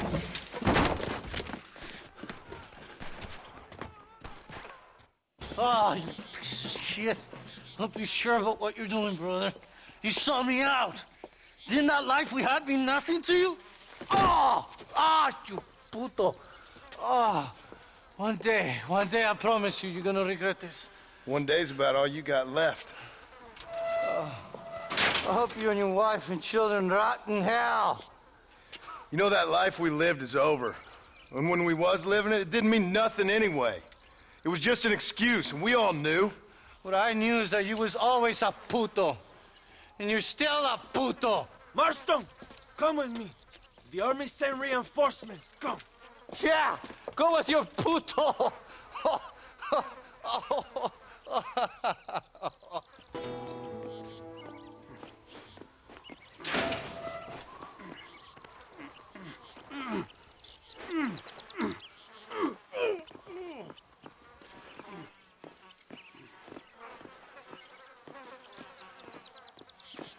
two old friends reunited. It is a beautiful thing.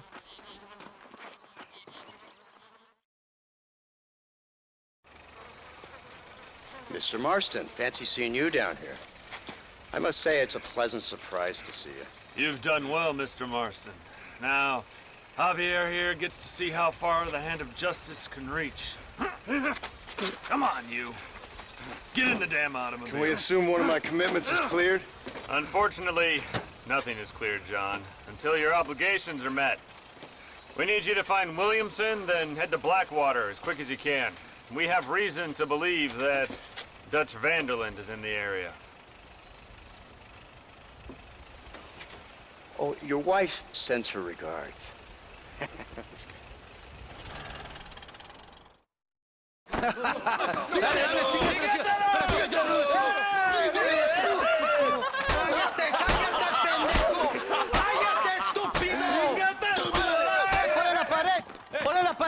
Voltealo. Quítate, estúpido. Le voy a dar un balazo. Quítate.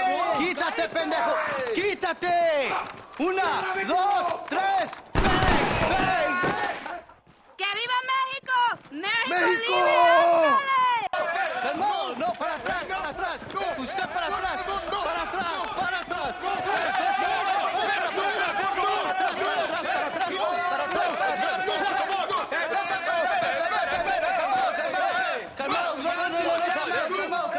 ¡Rebeldes!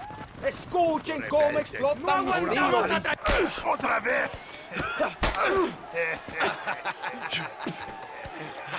Welcome to Mexico! My brothers and I are just discussing the future of our country. Okay, let this man go. And who are you, gringo? I'm no one. But unless you want this town to tear you and your boys to shreds, I suggest you let him go. And you think you could tell me what to do, friend? Oh, you should listen to him, friend. Look at that. You want to risk it? The American is a drunk. If I were you, I would pull that trigger. Put the gun down, Americano. Ya, mátalo. ¡Dejen mi hombre! ¡Mierda! ¡Ay, Dios mío! ¡Puta Santa María! So you want to settle this now, friend? Or you want me to shoot you in the head right now for that poor girl? Okay, but we fight like men, not like dogs.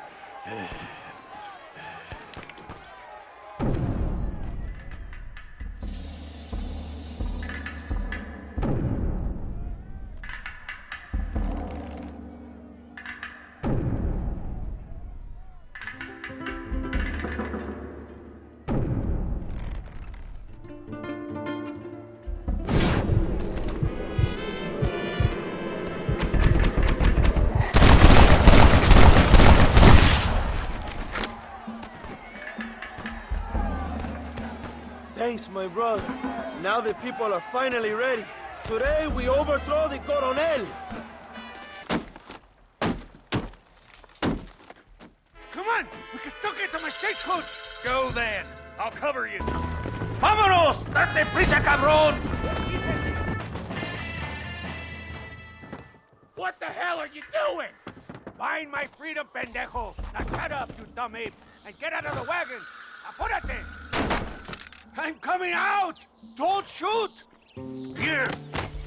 Take Williamson. Just let me live. I will leave the country, I promise. You always was weak-minded. You're the... Dutch wanted you!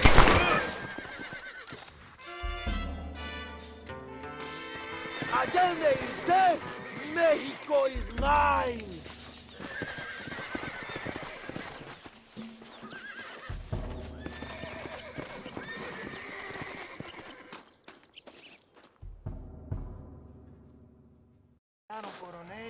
My people are free, and it is all thanks to you, John. And to the people who laid down their lives. People like Luisa. Oh, yes. She was very brave, and she will be missed. Who was she again? Your peasant girl wife-to-be? Oh, yes, of course. She will have a day named after her. Laura's Day. Luisa. What? Oh, yes, I know Laura as well. Magnificent girl. Like riding a pompous bull it was, amigo. You never saw anything like it. Anyway, enough about sport. Let's get back to politics. I trust you will join us in riding on the Capitol. I'd love to, but with Williamson dead, my jailers need me back in Blackwater. ¿Qué hacen? Levántense. Well, I must say, I'll miss you, John Marston. I doubt you'll even remember me, Abraham, but it's been an experience. Good luck with the revolution. If you win power, remember why you wanted it. Well, travel safely, amigo. Mona.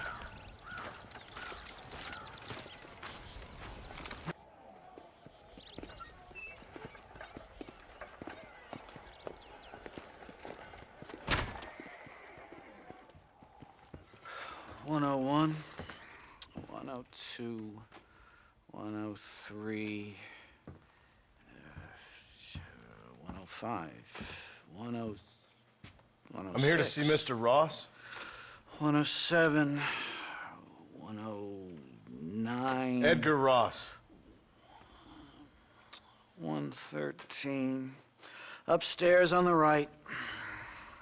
$114. $115. $116. $117.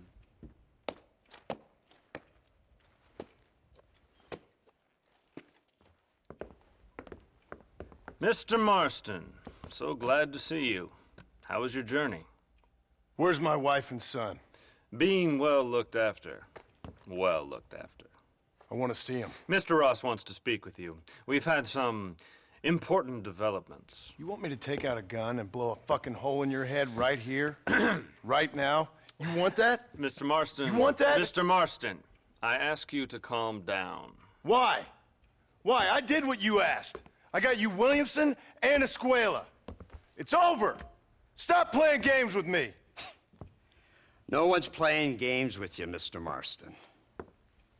But if we were to play some games, there'd be some interesting ones we could play. Thanks, sir. Like hanging you for murder, or confiscating all your property, like that little farm of yours, or having you put in an electric chair. Those are the sort of games we could play. But we choose to play a different game. So calm down and play along with us. Where's my wife? You know, I forget, but I hear it's very nice this time of year. Mr. Marston, please, I've never insulted your meager intelligence. Do not insult mine. We've done this little deal for your freedom in exchange for all your men from your old gang. You gave us Williamson and Escuela. We still don't have Vanderlyn, but now we know where he is. Then go and shoot him. No, sir. I want you to shoot him for me. And then I'll let you be. The last thing I want to do is make martyrs out of all these people. He could be killed by some petty squabble by another lowlife. We believe Vanderlyn is holed up with a group of renegades near the wreck of the Serendipity riverboat. Yes. Another group of renegades. Obviously, the first group, your group, has, shall we say, been disbanded? Disbanded. Anyway, Mr. Ford and Mr. Marston, shall we go? Oh, Mr. Marston, your wife and son are doing well. Let's both try to ensure things stay that way. Okay? After you, sir.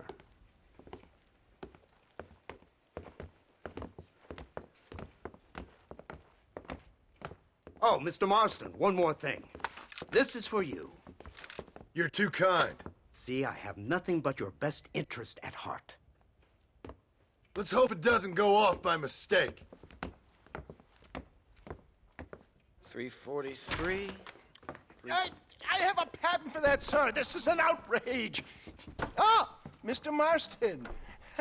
You're alive. Hello, Wes Dickens. Thought you were headed to Peking. So did I. So did I. A long story. But now it seems I'm being put under arrest and charged with narcotic possession or some other such nonsense. Ross, have him release this man. Why? Because he's a harmless old fraud, the kind of man that built this country. And because he helped me get Williamson. Did you hear that, officer? The man's a hero. Let him go. Come on, Marston. Moral degeneracy waits for no man. Let's hurry along. 344, 345, 347, 348, 3...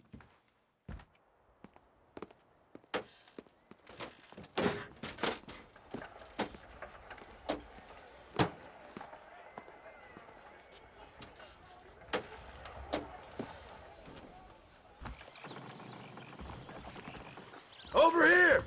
I found him! Good God, that's our informant. Gnosis, what the hell's going on here? It's a trap! Shit, Marston! You'll have to carry this man! I don't think he can walk. Marston, lift this fellow into the back seat. Put him in the car so we can get out of here. Let's go, there might be more of them.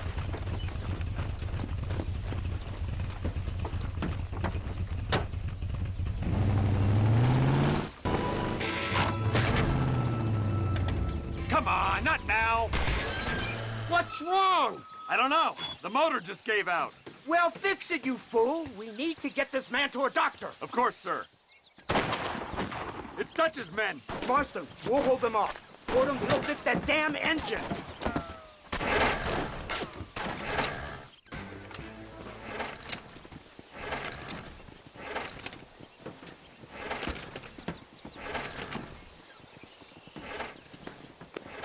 I can't see any more of them. Fordham, are we ready? Yes, sir, I think so. Come on, let's get back to Blackwater.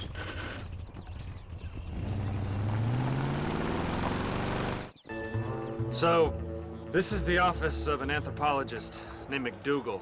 He was thrown out of Yale for degeneracy. We should tell you something.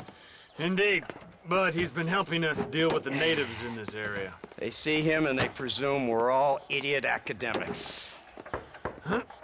Give me a hand here, Marston. Ah, Mr. Ross. Mr. Fordham? Good day. Good day. What on earth's going on here? Kid got shot in the leg. Beat up pretty good. We'll send a doctor. Now, McDougal, we need information from this fellow about Dutch Vanderland. Can you see what you can find out for us? I'll do my best, sir. Make sure you do. Professor McDougal has been a good friend of the U.S. government, Mr. Marston, just like you. Why don't you see if you can help him in his study of the native problem in this county? That's a good fellow.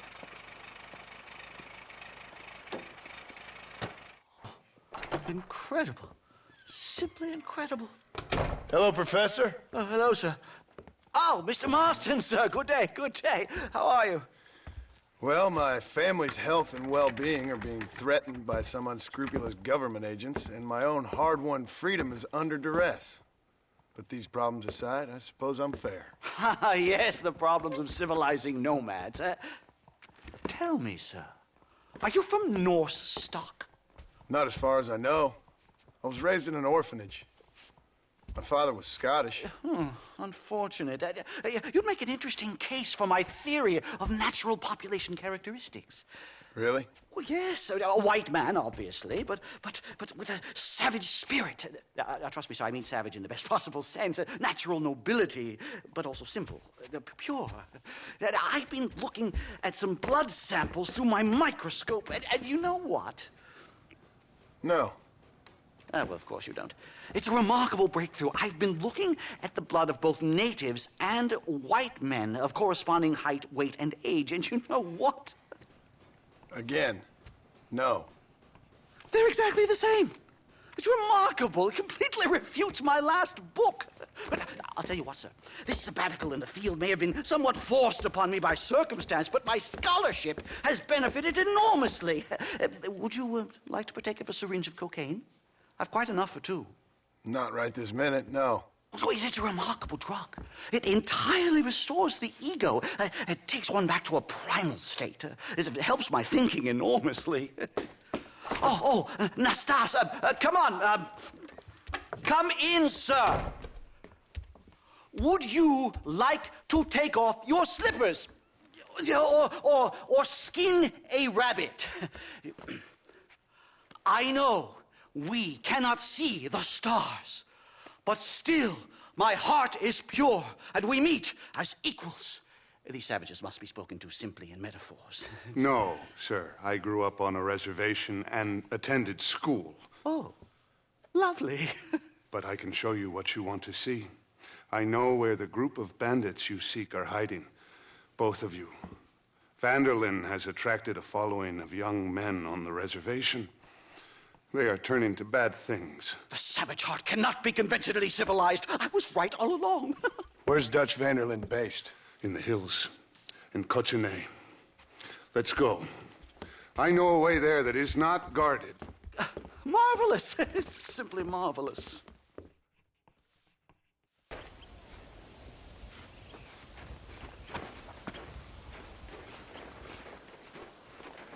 Remarkable. I'm afraid I don't really have much of a head for heights. More of a head for highs. well, anyway, I'm sure Nastas will help you. I must be on my way. I've got work to do. Thanks for the help. Goodbye, gentlemen. Enjoy yourselves.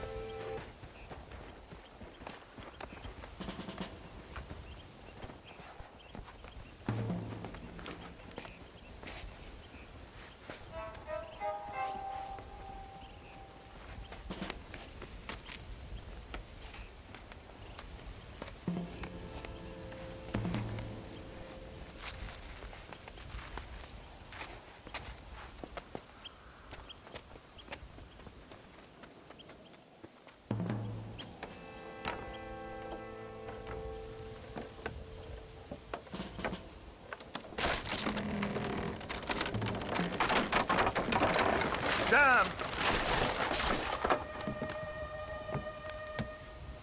See if you can find another route, Mr. Marston.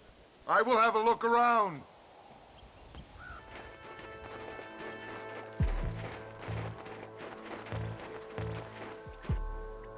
This way.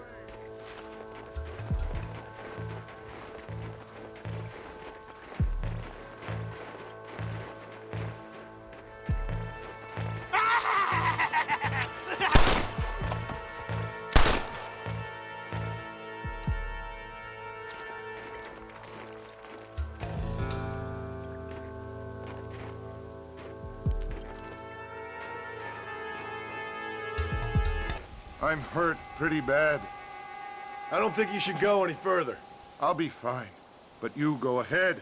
I don't want to slow you down. You sure you're all right? Just need to take it slow. Go on. I'll catch up or see you on the way down.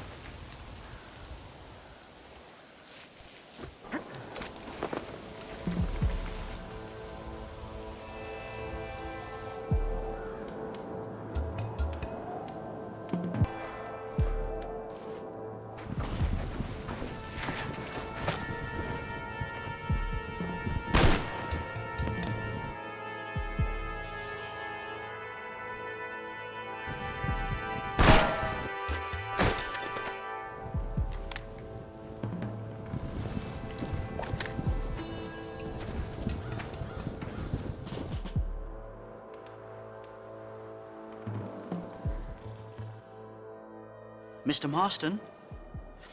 Mr. Marston! Mr. Marston! Here you go, Mr. Marston. Put that stuff away. You banged your head. Nastas and I carried you down. Nastas heard the shots and he hurried up to rescue you and he carried you down. I improvised an escape plan. I'm more of a planner than a man of action. Thank you, gentlemen. Friends of mine are with Vanderlyn. We must try to reason with them, sir. Vanderlyn's gang contains several natives. We must meet with them and try to save them from disaster. My people have already endured many disasters. Before, this was all our land. And now we have brought you civilization.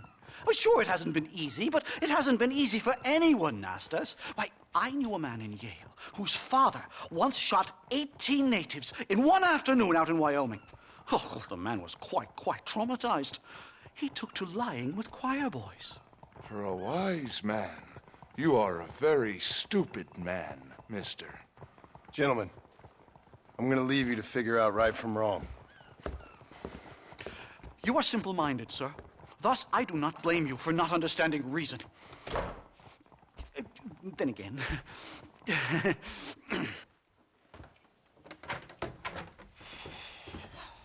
What a pleasant surprise, Mr. Marston. An informant just told us some interesting news. Our mutual friend, Mr. Vanderlyn, is about to pay call on his bank manager. What do you say to having a little financial discussion with the fella? This way.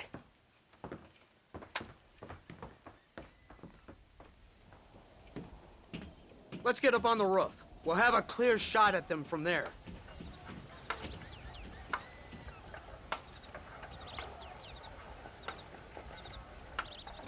That door is the only way in and out of the building, so cover it tight. Do you see those horses to the left by the building across the street? Dutch's boys hitched them there. They'll have to run that way to make their escape. Don't start shooting until they're out in the open. If we spook them, they might retreat back and hole up inside. Don't shoot till I give you the signal. Keep your sights trained on that bank door. Marston, headed to the bank with Hopkins and Manning. Get Dutch. Be careful. There may be some innocent people there.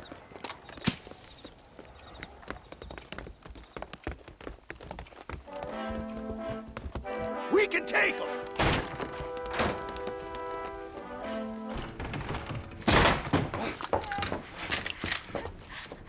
Oh, it's nice to see you, John. Hello, Dutch. How's Abigail? Well, I hope. Ain't seen her for a while. 'Cause you've been chasing me? Let the woman go, Dutch. Of course. Of course. How's your little boy? He ain't so little now. No, he must be what? 15? 16? Doesn't time fly? Don't adjust. It's over, man. Of course. Of course. I surrendered, John. You're the master now. I've been my master since you left me to die. We all make mistakes, John. I never claimed to be a saint, but equally, I never took you for an errand boy. Just trying to help my family, Dutch. By making compromises we all have to. Now let her go. It's over. You want the girl, John? You always were the romantic sort. You know, gentlemen, this man here, oh, he married a whore. Used to ride with us. We all had her. Oh, but he married her. And you know that makes him a better man than us. He's a better man. Have the girl, John. Easy, Dutch. She's a parting gift from me. Oh! God damn! Where's Dutch, Marston? He got away. Scared to shoot him? Too much to handle? When the opportunity presents itself, I'll put a bullet in him, don't you worry. Won't like myself for doing it, but I'll do it. Ah, good man, good man. You know, at the end of this, you'll probably get a medal. I know I shall.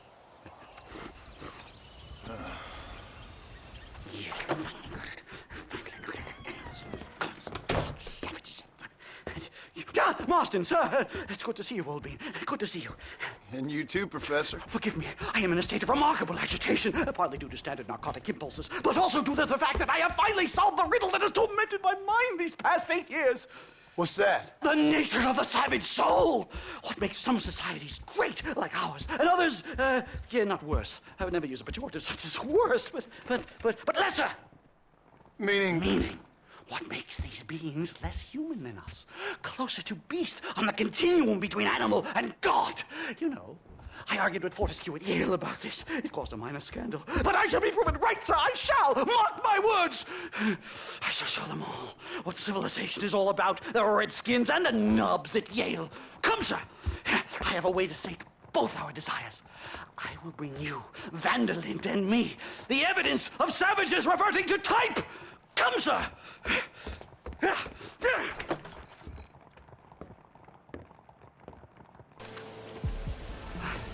Hello, gentlemen. We come in peace. Those words mean nothing coming from people like you. Look at what you've done to us. Look at us! We live like animals, scrabbling in the dirt. Well, violence isn't the answer. Maybe you live in a different America than we. Men like Vanderlyn will lead you to disaster. I think we've already experienced disaster. The likes which you could only imagine. Put your hands up! We come in peace! Do as he says, Marston. You call this a meeting? Give me your damn weaponry. This is not what we agreed to. You shut your mouth, you treacherous snake! Holy shit! Damn it, Dutch! Professor, get down now! Safe and sound. Thank the Lord. So much for a meeting of minds. Thank you, Mr. Marston. I could be boiling in a pot right now if it wasn't for you. Get some rest, Professor.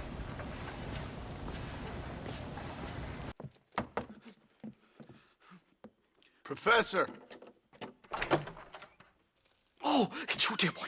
Come in, and shut the door. What's going on?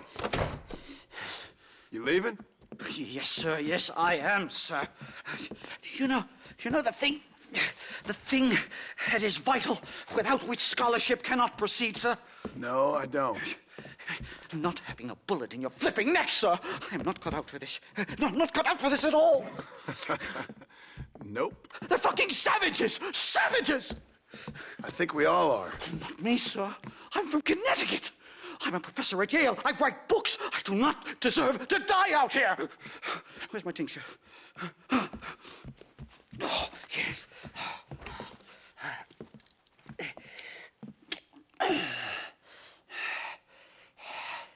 You okay, Professor?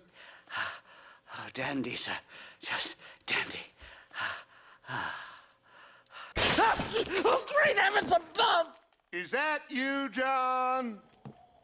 Hello, Dutch. I think that's what they call two for the price of one out here in this wonderful place. Maybe so, Dutch. You and your friend there, the professor, we're gonna kill the both of you. Why you want to do a thing like that? I don't know. Sport, I guess. Fair enough. Why don't I come out there? We fight. Let the professor go and send your boys back to their families. Well, that sounds like a beautiful plan, John. Only problem is, my boys here, they already lost their families a long time ago. We aren't thieves, John. We're fighting for something a bit like you. Only we're fighting for an idea, not just for ourselves. That's beautiful, Dutch. You always were a fine speaker. I was. Now, would you kindly send that academic out here so we can show him what we really think about the art of anthropology? Please, sir, what are we going to do? I'm gonna hand you over to him and watch him tear you limb from limb. What? I'm just kidding. We're gonna run across the rooftops. Get you back to your ivory tower. Oh, thank you. Thank you, sir. Don't thank me, we're still here. Come on.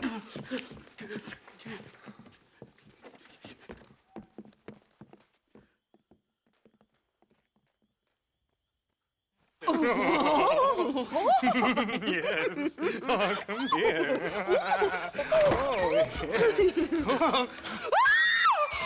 Good day, sir. Madam. Look here, sir. What is the meaning of this outrage? You two stay down and shut up.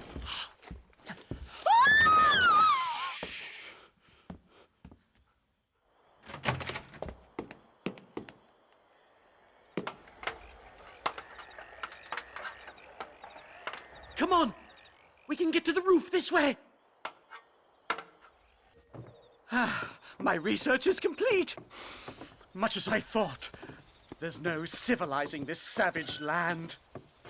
I could have told you that for nothing. Ah, but they'll give me a prize in New Haven for this. Well, they bloody better. Well, goodbye, Mr. Marston. Best of luck, dear friend.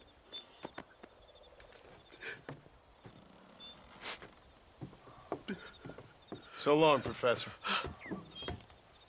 So long, sir.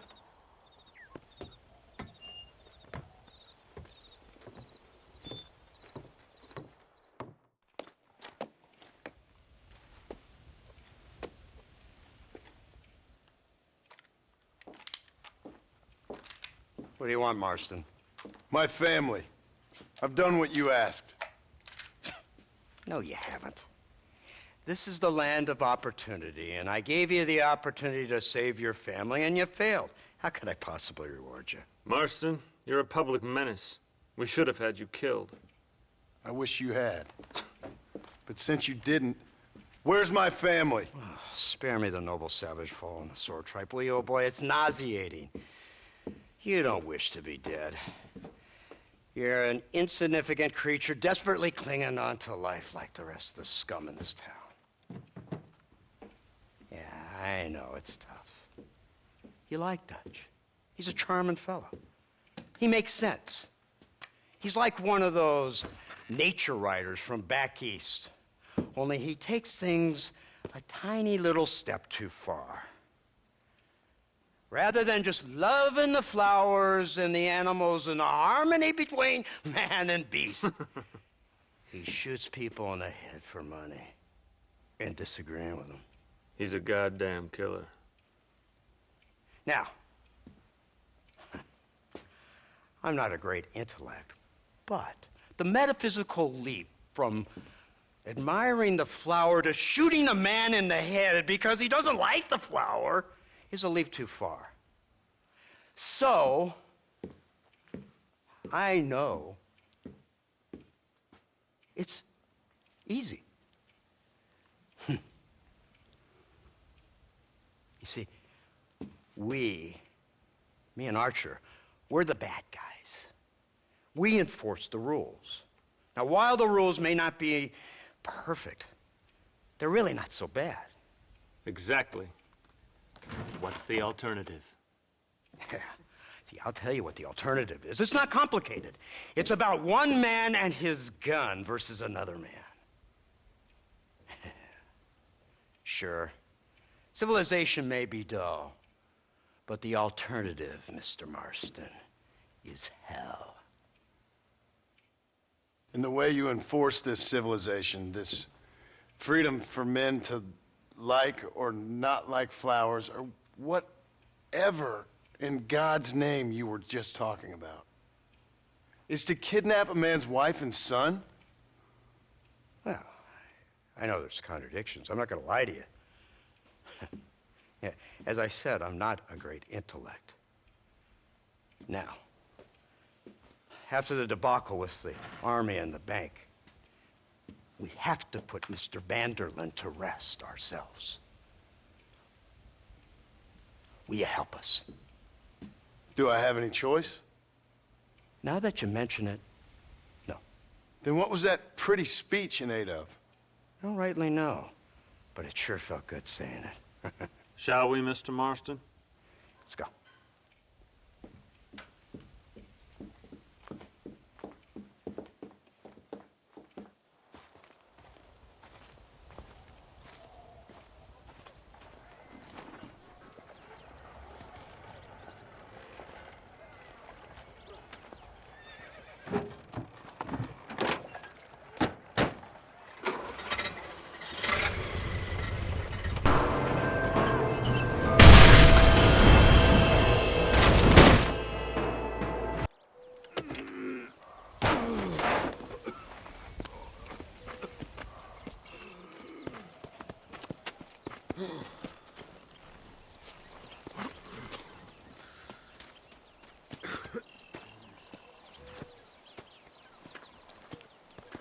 Well, Mr. Marston, it seems like your mentor Dutch no longer looks quite so kindly to his student. That man is insane. So it seems. I think we need to get him before sundown. As you say, Captain. Otherwise, he'll be gone again. And what if I say no? Now, before I shoot you myself, let me just point out the obvious. The one person we have left that can appeal to Mr. Vanderlyn is the last person we know who knows him. Your wife. That won't be necessary. Mr. Ross, Captain, let's go.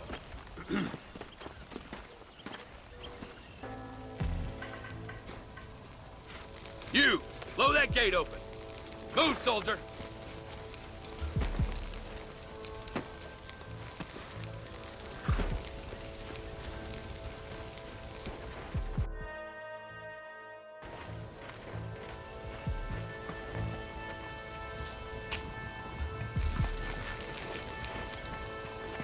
Go!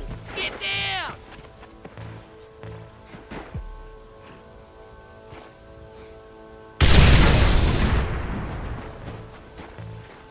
Forward! Move in!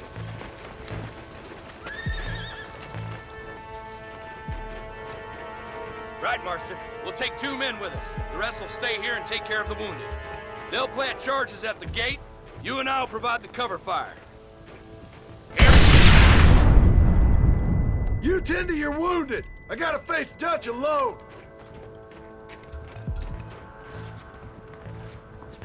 Looks like it's me and you, John. You should have stayed at home.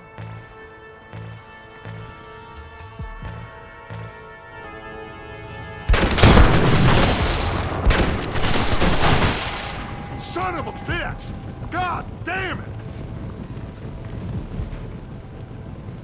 You'll never take me alive, John. It's over, John. I ain't leaving here without you. You're just like me, John. You can't change who you are. You can't erase the past, John. Killing me, it won't make it go away.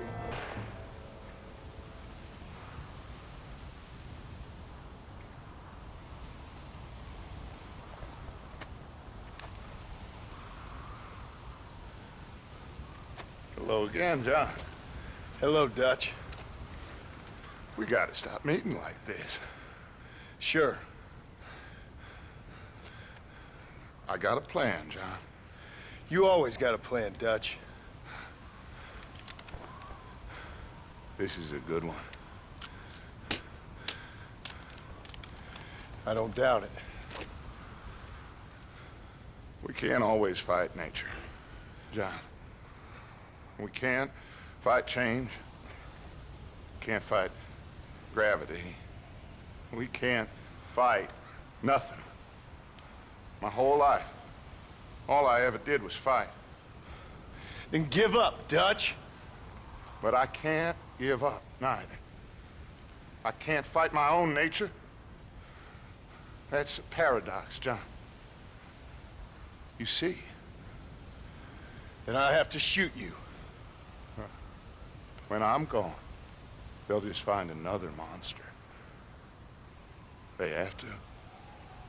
Because they have to justify their wages. That's their business.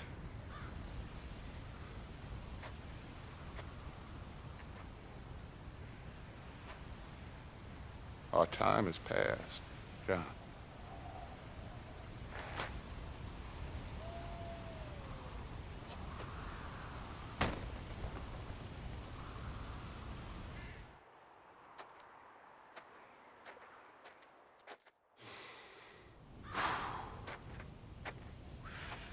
So at the end, you didn't have the guts to shoot him. The man's dead, Ross. Sure. Can I see your gun?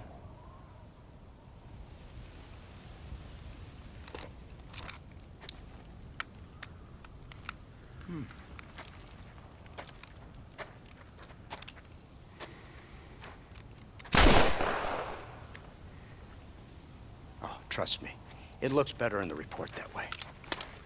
Where's my family? Your wife was killed in a prison riot last week. So, I'm only joking, dear boy. They were sent back to that Scrabble ranch of yours in Beecher's Hope. They're quite safe and sound. They better be. Thank you, Mr. Marston, for everything. I know this wasn't easy for you, but I have to say, you've done your country proud. Yeah, exactly. See you around, John. Try to stay out of trouble. Come on, Archer. Let's go find somebody else we can annoy.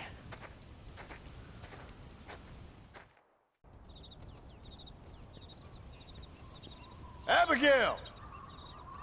Jack! Anyone here?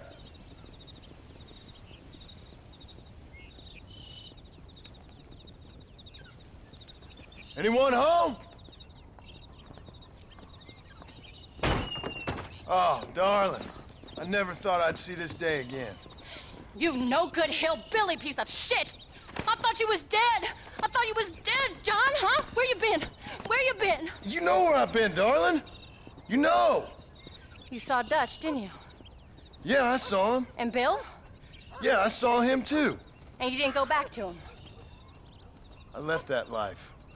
Just as you left yours. How'd they treat you? Oh, I can take care of myself, John. One guard got funny on me one time, but I wasn't so ladylike and he didn't try it again. Nor no one else. How's the boy? Oh, like you. And like me. Well, he's like a kid growing up without a father. That ain't fair. What is fair? Well, some trees flourish, others die. Some cattle grow strong, others are taken by wolves. Some men are born rich enough and dumb enough to enjoy their lives. Ain't nothing fair, you know that. We tried to change. I mean, ain't that what you're supposed to do?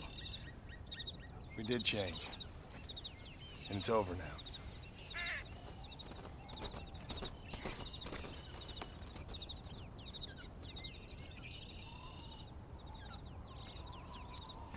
Jack! Jack, come here, boy. Hello, sir. Come here. How you been? Coyotes ate all the chickens and poachers took the cattle. I tried, Father. I tried. I know you did, son. I know. And don't you go blaming me, boy. Don't you go blaming me. I ain't blaming no one, old man, but since you're still alive, there's 4 mouths to feed. And no cattle. That's a nice way to greet somebody. Why don't I get a warm and tender embrace? Consider the fact I ain't put a bullet in your embrace, old man. You were supposed to look after the place. I did. Well, I did my best. Thing is, there was too many of them. I thought you was dead. I wasn't drinking. Hold your excuses until you figured out which one to use. Jack, go get your bags packed, boy.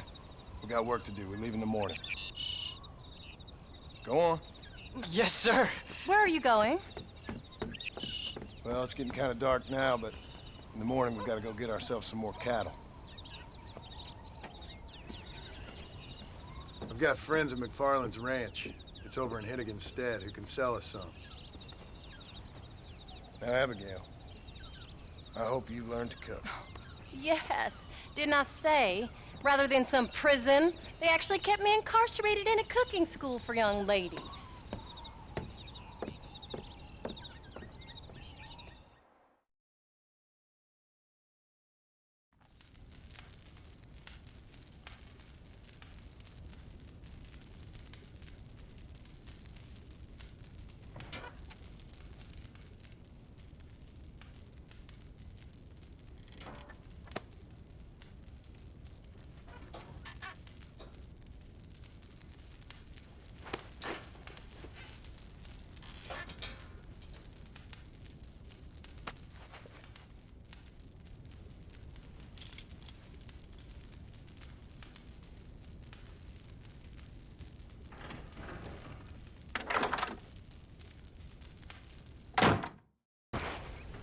John Marston. Now, there's a face I thought I'd never see again. Some of our public servants in Blackwater sent you back on another homicidal errand to protect and save us from Lord only knows what. Thankfully not, sir. I was hoping you might still be able to sell me some cattle. My boy, it would be a pleasure. Bonnie's out in the crowd now. She'll be more than happy to help you. Good Lord, do my eyes deceive me? A devil walks among us. I said I'd be back when this was all over, Miss McFarland. After the barn fire, you remember? Of course I remember. I just didn't believe a word of it. So, you've come for some cattle? Yeah, I'm finally starting up my farm again. Or trying to, at least. You'll be fine. You've been taught well. Come on, then.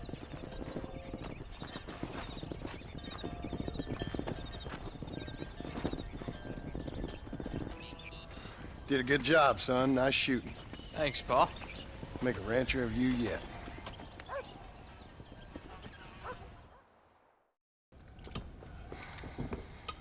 What you cooking? Same thing I've been cooking the past 15 years with the hope of poisoning you. Ain't working so well. Not yet. I'll be honest, though. Tastes bad enough to kill a man. I never was much of a cook, but I did try to be a good wife. And you have been. Given what we was and what we came from, I think we've gone and done okay. I look at Jack, I look at him, and I think we've been blessed. Maybe he can be something more. He's a good kid. He can be whatever he wants to be. He ain't gonna be no frontier gunslinger killing and running no gang, though. That way's over. Railroads and government and motor cars and everything gone and done away with all that. And he ain't gonna marry no orphaned working girl running with a bunch of hucksters, neither. If he meets one like you, I hope he'll marry her. Stop. For an illiterate gunslinger, you sure know how to make a girl blush. God damn crows! John! You have got to go deal with them. They've broken into the silo again and are eating all the corn out from it. Of course, my angel. Wait, get out of there. All right, all right. Come on. Scat. Shh.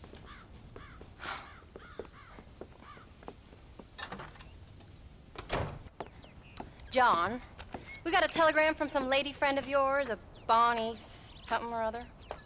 Something you ain't telling me? Bonnie McFarland. She's a friend. Mm. Saved my life when I went after Bill and nearly got myself killed again. Oh, now you two's in the habit of sending each other letters. How very nice. It weren't nothing like that. What's it say? I don't know. I can't. Well, you know I can't read. Give it here. You read that thing out loud? I ain't hiding nothing. Dear Mr. Marston, stop. Need corn sacks. Stop. Emergency. Stop. Weevils and moths ate entire county supply. Stop. Can you help? Not exactly the most romantic request now, is it? I guess not. She saved your life, you say? Yes, ma'am. Well, then you're gonna have to help her and her family out. We've got a plentiful supply of corn sacks over near the silo. About the one thing Uncle didn't manage to have stolen while we was gone. Okay. Hurry back, John. And John, what's she like? You know. A little bit like you, I guess. She's a woman in a man's world.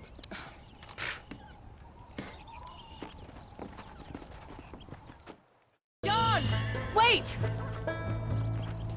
Maybe I should meet this McFarland woman.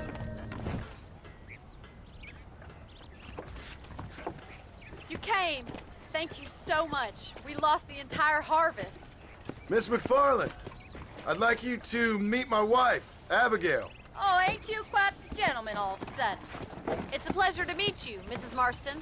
Likewise. Thank you for saving my husband's life and for teaching the miserable goat some manners, among other things. I didn't teach him anything. I know better than to try to change a man. You should meet my father. Oh, people can change, Miss McFarland. John and I have to believe that more than anybody. This is a decent first harvest for you, John. You should be proud. That's good land you got there. How are you feeling, Mrs. Marston? From what your husband told me, it must have been awful for you. I've been through worse, and I knew he'd be back before too long. He can't cook a meal to save his life. Abigail, in my darkest hours, when I was most homesick, just the thought of one of your rat meat stews kept me pushing forward.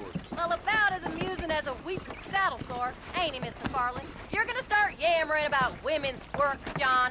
I'd say you might be in the wrong company. I'd say so, too. I never felt so outnumbered.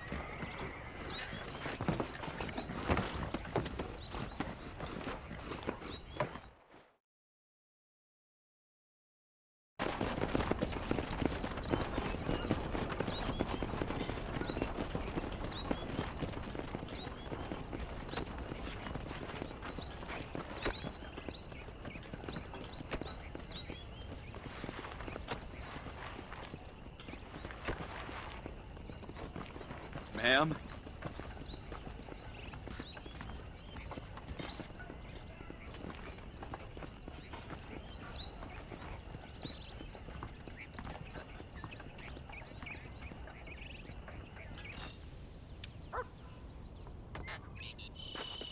We did good today, John. I guess I better go fix us something to eat.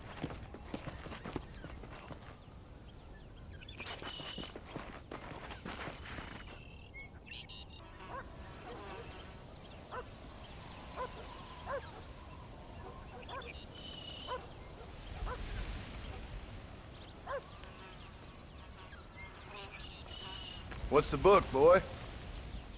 Nothing, sir. What's it about? Well, it's an adventure, sir. Set out in the West, and it tells this amazing story of how people killed the savage Redskins, and how this man, this brave man, hunts the man who killed his father. I'm glad you're enjoying it. Talking of adventure, how'd you like to learn to track elk? Really big ones in the valley this time of year. We could use the meat. What? I know you'd rather read your adventures. Trust me, this can be very enjoyable in its own way. I suppose maybe it's a little less dramatic. So, let's go, come on. You may get to see me get gored by some massive wild beast. Then you can write a story about that. Very funny, Paul. I've forgotten how funny you was. Grab your things. Oh, Paul, that was so much fun. I can't rightly believe it. Just like in the books. We'll do it again soon. Now get to your chores.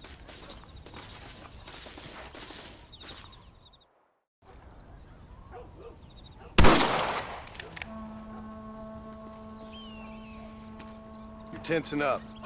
I'm not. You are. Your back's tense and it's making the rifle jump. You're holding it wrong. Here, let me show you. I don't need you to show me, Paul. I guess not. No, show me and you'll just run off again or something. It's better I teach myself. I ain't going nowhere. Whatever you say, Paul. Don't be like that. Sorry.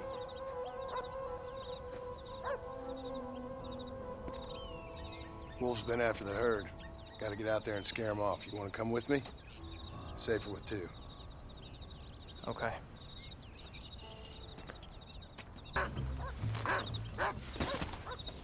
You're turned into a decent hunter, son. But try to stay out of trouble.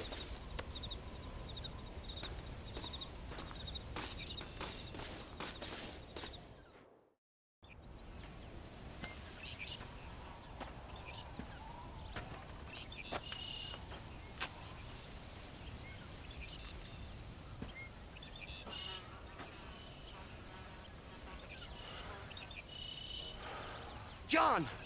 John! What is it, old man? It's Jack. The kid.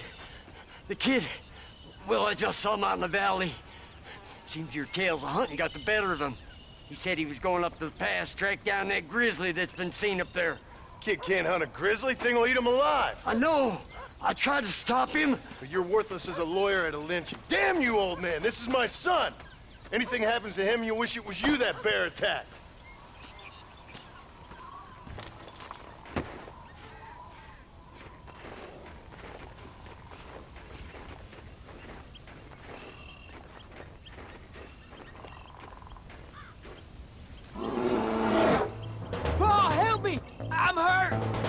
Jack, stay down!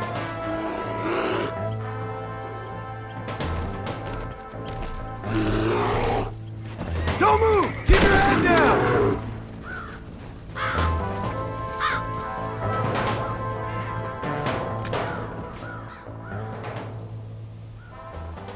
What the hell were you thinking going off on your own? You're just a boy. No, I'm not. I can skin an elk, break horses. Come on, let's get you home.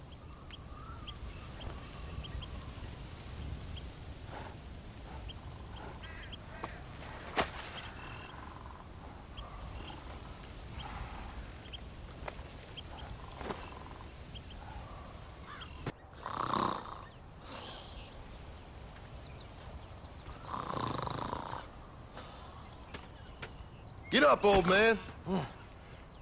I am up. Get up! Oh. There, I'm up. Well, thank the good Lord you're back. Nothing worse for an old man than sleeping in the warm afternoon sun. You want a long sleep, Uncle? That can be arranged. It'll cost me less than food. You always was a hard and nasty man, John Marston. You always was a useless, conniving thief. And where's them cattle? Did you take them to pasture? It's coming around to that. When exactly? It's easy to pick on the elderly. It's easy, but it ain't dignified. Come on, old man. We'll do this together.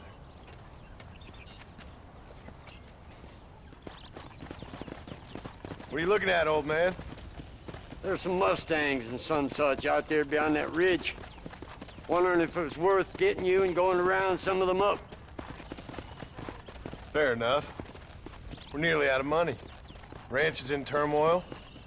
We may not make it through the winter. What could we possibly want with some good quality horses? Come on. That tone of voice ain't so becoming on you. Makes you seem all pent up and angry like some Blackwater would-be business tycoon with a bad case of hemorrhoids. I'll give you a bad case of someone just shot me in the head if you don't hurry up. Make sure there's enough fresh hay. We need to keep them strong. All right. Damn, a little gratitude wouldn't kill you.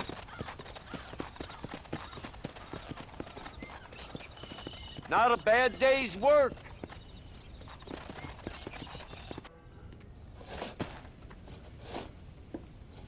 Hey, Jack. Hey, Paul. Need a hand with that? No, sir, I got it. Looks like you have. You know, you're real good with them tools. Thank you, Paul. You'll make this land real nice one day. Me and your mother will do our part. By the time your turn comes, hell, this could be the nicest farm in the county. Maybe, Paul.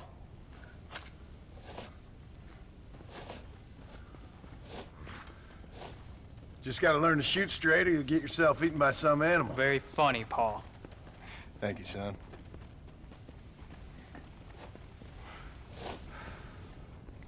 Soon it'll be quail season. We should have some fun then. Is there anything you don't like shooting, Paul? Well, I ain't met the thing yet, but as soon as I do, I'll let you know. You can even put it in one of them books you read. Yeah, maybe I'll do that. The day John Marston stopped shooting. Now, I ain't no literary man, but I don't think that'll sell. People like shooting in them things. I think you may be right there, Paul. So, you ever hear talk about them machines that can make a man fly? Well, sure, Paul. Everybody knows about that. You know they're gonna be bringing one of those machines around the country next year for a demonstration? One of them machines can turn men into angels. One of them machines can turn men into angels. John, come here. John, come here, quick. Take a look at that. Jack, go into the house, lock all the doors. Whatever happens, don't come outside. You hear me? Whatever happens. Okay. Come here, son. Whatever happens, keep the doors locked and your mother inside. Promise me, son. Promise me. Who is it, Pa? It's just some old friends. Me and Uncle take care of it. Now you go inside and you keep the doors and the windows locked. I hear you. Then run! Yeah, run, boy. Well, old man, looks like things is about to get settled once and for all. So it seems. What are we gonna do now? What's wrong? What's happened? Stay inside, you hear? Like I said, there'll be more coming. Move if you're dead! That's enough, my friend! Uncle, are you all right? Damn it! I'm hit. Hang in there, Uncle! I'm gonna get you out of here safe! Ain't time, John. I ain't gonna make it off this porch anyhow. You take Jack and Abby. Take them and don't worry about me. Let's get him out of here. No! Uncle, please! Oh my God! They killed him! Come on, son! Ain't nothing we can do for him now!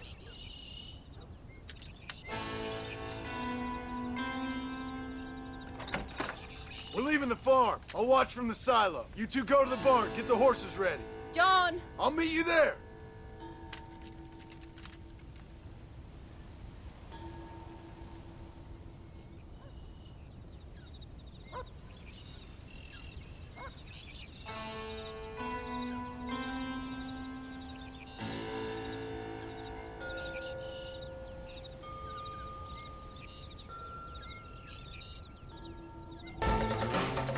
Hey, come on. Now listen, Jack, darling, get on this horse. Get out of here. Go find a place to hide. You're coming with us, Pa. I'll catch up. You keep riding and don't look back. And don't be worrying about me, you hear? Now get going. You stay out of trouble, John. Ain't no trouble, Abigail. Ain't no trouble.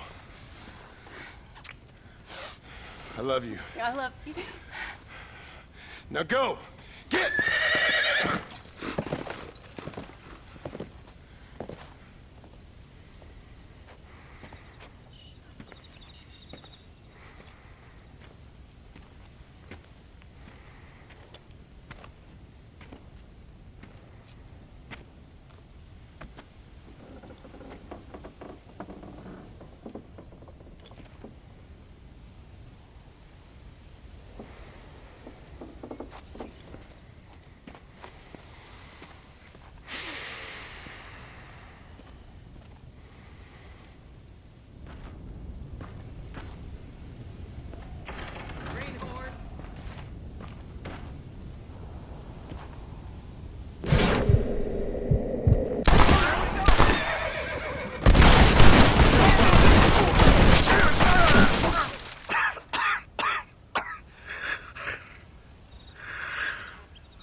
die, don't bury me 'neath the western sky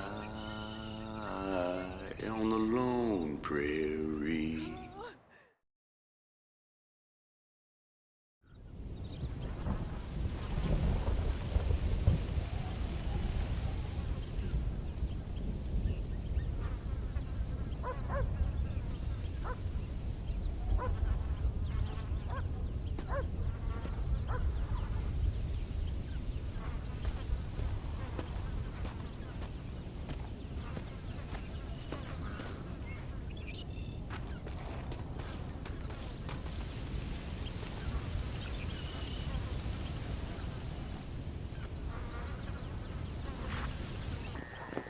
Hello, sir. You work with the government? You one of them agents? Sure, son. Why you ask? Did you work with a man named Edgar Ross? I have something for him. Edgar Ross? No, but well knew of him. A fine man if he wanted results. Won himself a chest full of medals. I think he went and retired about a year ago.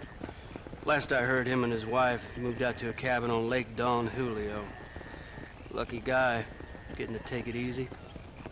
He's fighting crime in this dump, that's for sure. Well, thank you for the information, mister. Excuse me, ma'am. Hello, young man. Hi. What are you doing out here? Are you out visiting the lake with your family? No, ma'am. I was looking to deliver a letter to Edgar Ross. Oh, that husband of mine. That bureau just won't get its talons out of him, even though he's retired. Edgar gave them some of the best years of his life. They ought to let him retire in peace. They'll not rest till they've killed him with worry, and he's such a sensitive man. I'm sorry, I shouldn't get so angry. I don't suppose any of this is your fault. There's no need to worry about him nowadays. Well, where is he? He and his brother Philip went hunting on the south side of the San Luis River. Be careful crossing over. They were saying it was dangerous. I sure will, ma'am. And don't worry about a thing. I'm sure your husband will be just fine.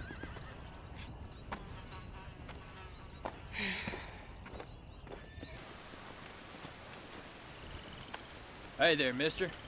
How's the hunting? Oh, pretty good, son. Got me a few rabbits, coyote, elk. Still looking for some trophies for the parlor. I've got a letter here for Edgar Ross. You know him? I heard he was down in these parts with his wife. Of course I know him. He's my brother. Gone down river, duck hunt. Must be a pretty important letter to have come all this way. Oh, yes, sir. Real important. I'll be on my way home as soon as I deliver this message. You best be off then. Just don't get on his bad side. He's got a filthy temper. Excuse me. You Edgar Ross? Do I know you? Forgive me for startling you, sir. I have a message for you. My name is Jack Marston. You knew my father. I see. I remember your father. I've come for you, Ross. And you, boy, have sure shit found. You killed my father. Your father killed himself with the life he lived. You killed him. I saw you. You keep saying that. You sent him to do your dirty work. Then you shot him like a dog. And I'll shoot you like one too, you little piece of trash. Now get out of here before I kill you as well. I ain't going nowhere, old man.